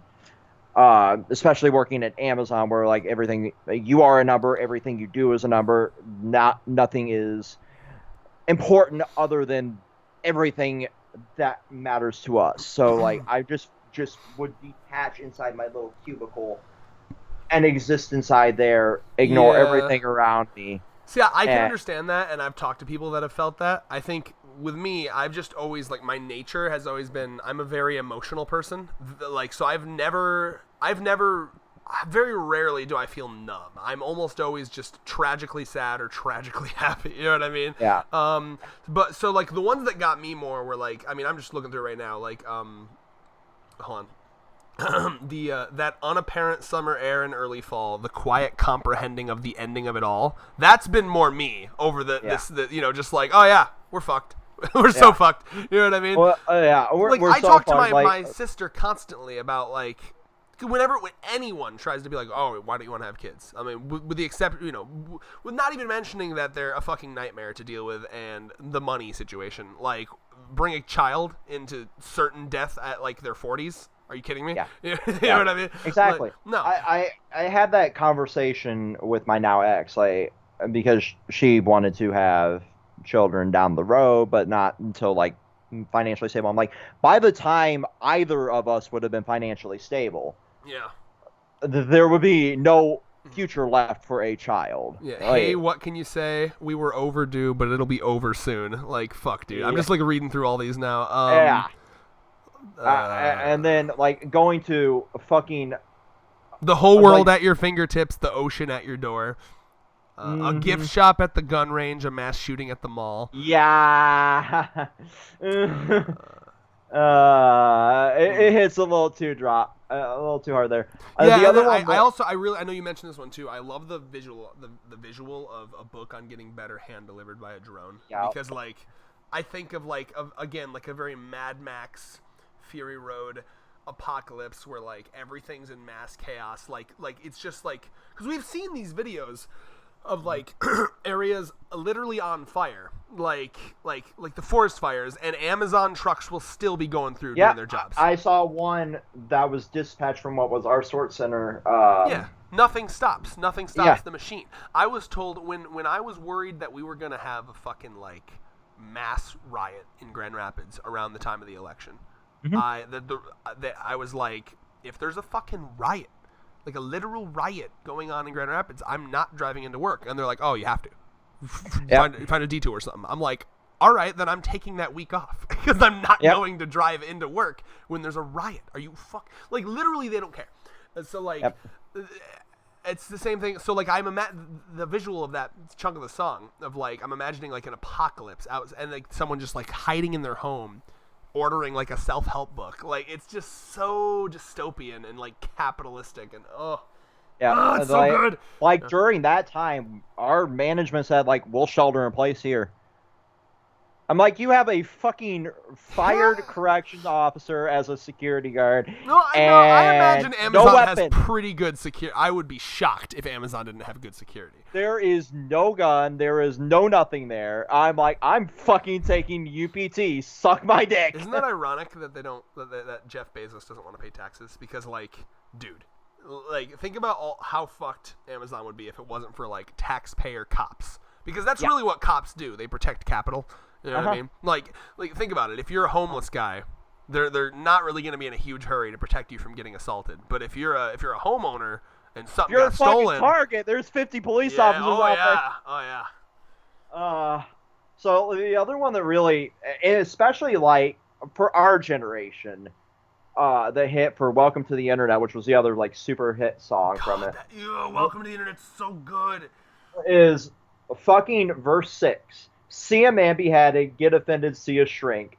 Show us pictures of your children, tell us every thought you think. Start a rumor, buy a broomer, send a death threat to a boomer, or DM a girl and groom her, do a zoomer, find a tumor. My favorite, sorry, go ahead. All of our child stars, it seems like recently, have been like that ending there. Well, they're just realizing that the internet is fucking like. Yeah. It's really interesting because there's good and bad to the internet, but I do love. My favorite part of that song actually is the part where he's just like, And like the whole camera angle changes, and he's like, "You should kill your mom," you know. And then, in fact, that entire part, "You should kill your mom. Here's why women never fuck you. Here's how you can build a bomb." All those three in succession, like, describe how incels are made. You know what I mean? Like, unironically, like, I've been on TikTok. I don't know why. In God's name, I don't know if it's a me algorithm thing, if they think I'm like an incel or what's going on, but like literally. There are so many TikToks that try to just make men insecure. Like, women are these fucking manipulative, evil creatures. Like, I see these TikToks where it's like, oh, yeah, women, 6 months into a relationship, they lose all feelings for you, and then they fake it. Like weird, like, objectively false shit. Like, just describing women like they're not human. And then people in the comments, like 90% of them are like, yeah, fuck women. And then there's one guy that's like, hey, this is kind of stupid. And they're like, you're stupid. Like, it's insane. Yeah, and they just fucking pack up on you like a bunch of rabid wolves. But literally, you can correlate that and fucking Republicans. Yeah, nothing fucking chills out a dude like finally getting laid. Like, it really is true. Because, like, I was watching, speaking of Hassan was doing a video reacting to some, like, cringy, like, high school / college age Republicans. And and they're running through doing all their fucking Republican shit, like, yeah, America first or whatever. And then, like, the way he put it was, like, hopefully these guys can one day find a woman who can tolerate fucking them that will calm them down. And it's yeah, and it's a joke, but kind of real, because I think back, I think we've all had those phases where, like, I don't know, society breeds you to be angry at everything, right? So, like, I remember having phases where, like, you know, like, fucking, I used to say some cringe shit, like, oh, women get to blame their mood swings on period. That's bullshit. You know, like, I used to have some real cringe, like, gross opinions. I'm so glad I didn't have, like, Facebook until I was in my 20s. Yeah, I'm trying to think of other gross shit I used to, you know, I used to be not anti-trans, but like grossed out by it, and like, oh, well, I don't understand why they need a surgery, and you know, I used to have these really gross opinions, and I think back, and it really was the women in my life that steered me in the right direction. And like it was Deanna, it was my ex Rebecca, like these were the people that made me start to kind of think like, wow, you know, if I ever want women to like me, and you know, it sucks that it starts out with like a really bad motive, like, oh yeah, well, hope maybe women will fuck me if I'm a little more progressive, you know what I mean? But it starts out as like kind of, well, fuck, I don't want people to hate me, and then it kind of then you realize like, oh my god, like all it is just being a little nice, like just trying to be nice, like just to, even if you don't get it, like I know it's a commonly used quote, but it's a really good one, that like Princess Bubblegum, like, hey, people are made different, we don't have to understand it, we just have to respect it. Like that's literally like, even if you don't get it, even if you think it's gross, like if they're not literally in your face and bothering you, it shouldn't matter. You know, like that's, and I've used this metaphor before too, but one of the reasons I love Legoshi as a character so much from Beastars is I think he exemplifies that perfectly. He has every reason to be pissed off, like society and carnivores, and like, you know, he could be like a carnivore incel, like, yeah, fucking goddamn, you know, herbivores, but like he spends every facet of his life trying to be as like accommodating to herbivores as possible. I look at that and I'm like, yeah, that's how men should be. Because we hold the power in society. We do. Physically and usually politically. And like, if there's no reason to be so fucking angry about everything. Yeah. There's a reason that I'll never go fully anti anything. Oh boy. Because I realize that as humans, we are shaped by our surroundings, and all it takes is one person to start steering you down the right path. Feel bad for the individual, but you can be anti. So, for example, you can be anti-Nazi. Doesn't mean, you know what I mean? Because you get what I mean. Like, I think, yes, I think everyone has a second chance. There's a reason why I say conservatives. One of my favorite things to say is conservatives are either ignorant or evil. That's the only way that you can be a conservative. Truly. Exactly. Because either you don't know the pain and suffering that your beliefs cause people, or you're okay with it. Those are the two options. So when it comes to the ignorant ones, like let's help those ignorant ones out, and hopefully they can see the light, for sure. That's how I look at that, personally. Yeah, so before I split with my now ex, like I met her family, and like her father was like a staunch Republican, but there's been enough break in his mold to be like, okay, I understand like gay rights more, I understand like Mm-hmm. trans rights more. He still will vote predominantly for Republicans, Right. but not like a Trump-esque, like full-blown conservative. Like, okay, this one will further my wealth. Well, you know what I But notice a lot is that like a big breaking point for people, it usually seems to come down to the moment where they realize that their family and friends are going to hate them, and then they make a decision. Then they say, okay, either they're going to care about that and try to change so their family and friends don't hate them, or they're going to completely isolate to their own little subgroups, right? So I've seen both of this. Like I've seen people be like, oh shit, you know what? I need to get a little better. So that I don't lose all my friends. Or they say, fuck my friends. My weird alliance to Trump is more important. Let me go make new friends in fucking this Donald Trump Reddit. You know what I mean? Yeah. And that's really the moment and that's why I've been a lot harder on my conservative friends and the few I have. And just kind of saying like, I'm just not going to hang out with you if you don't change some belief, because I do think that sometimes you have to push them there. Yeah, I've told the story multiple times on different like formats, but like I'm blacklisted from my family because most of them are fucking Republicans and conservative ones. Yeah, at and that. they're like, what the fuck? And there's like, what is this fucking queer doing? And they're like, what the fuck? He's defending addicts. He's defending gay people. Oh, I would figure they'd be more. I'm not sure if you post all your like femboy like shots on Facebook or not. That's what I would. Like there is a photo of me in like Baby Yoda MeUndies with my ass completely out on my Facebook. I don't give a shit, man. Exactly. Yeah. Dude, but by that it's so point, crazy like how different people's morals are, because like my mom is super loving and supportive, and she even cringed a little when I showed her me and that Catboy maid thing. You know what I mean? Like she was like, "Ugh, don't show your dad that." show your dad. I'm not showing my dad that because it's just too much. It'd be too much just talking. I don't want to talk to him.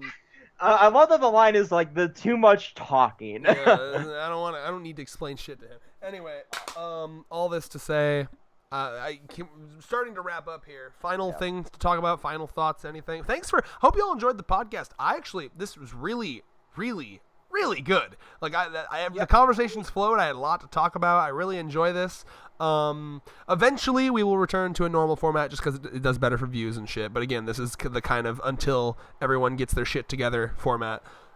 So I'm just going to drop this on you now. Like in the next 3 weeks, I go back in person. So and no more remote work for me. That never stopped us before. No, I'm just like I'm dreading it. So put me in a medically induced coma, please. I have enjoyed having all of the free time. I sit in front of my computer for like 4 hours a day and just program shit. That was great. But now I have to go in and launch the new building. Sucks. Yeah, it sucks. It's bullshit too because the pandemic proved that people can work from home. They shouldn't have to fucking Exactly. But like my final thoughts here is like I love doing these videos. I hope even once everybody gets their shit back together, we can do these. We can make this like a once a month thing, yeah. Yeah, absolutely. Because these are so much fun. Because by then, like everybody will have consumed enough media to have like a good long 2-3 hour conversation, and we can bounce off all this randomness that's been in our brains fueling. But what I want to make here and bring a great point across is like take risks with your media, because that's been the overarching theme for this one. Is like there's so many different enjoyable things, from DanDaDan being the batshit insane thing that it is to the weirdly wholesome of Hanako. Yeah, you bring up a great point just to like add on to your theme there. Because like if one of the fears I have with Hanako is that they're gonna bitch out and make his like backstory like, just kidding, he didn't kill himself, actually it was this thing that's significantly less fucked up. Like, you better not do that. That would be upsetting.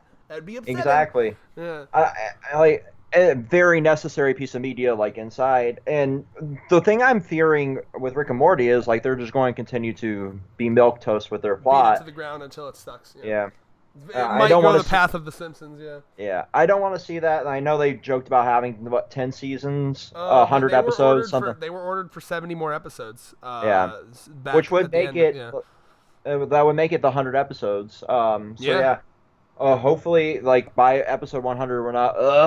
It's over finally. Yeah, we'll have to see what happens. Yeah. But so, yeah, I hope everyone appreciated and enjoyed this. I really did, actually, a lot. Oh, absolutely. I'll probably upload this tomorrow because it's late tonight and it's gonna take a while to process and shit. But will, and, I got all the timestamps on here. I'll scrub through to make sure they're super accurate. Yada yada yada. If you want to hype it on Twitter, don't spoil anything. Like don't spoil anything huge or anything. Just kind of hype it up. If you want, you can use that Charlie We're Not Dead image that I sent. Put that on Twitter. Yeah, I'll use that for the tease and also just let them know it's here. You know what? You can also use this picture. I'm gonna send you a picture of how long, like the timestamp, so you can hype up how long it is. Yeah, 100. So send that. Okay, and I'll also tease the Pokemon Yellow Nuzlocke that I'm starting because I'm a fucking masochist. Because Ann Arbor recommended this and fucking doing the Pokemon Nuzlocke on Twitch, so I'm going to be doing that tomorrow. Ooh, that's fun. Yellow is going to be a bitch to do a Nuzlocke in, but I know Gen 1 the most, so yeah. Ooh. And with that, peace. Peace. I'm going to guess 3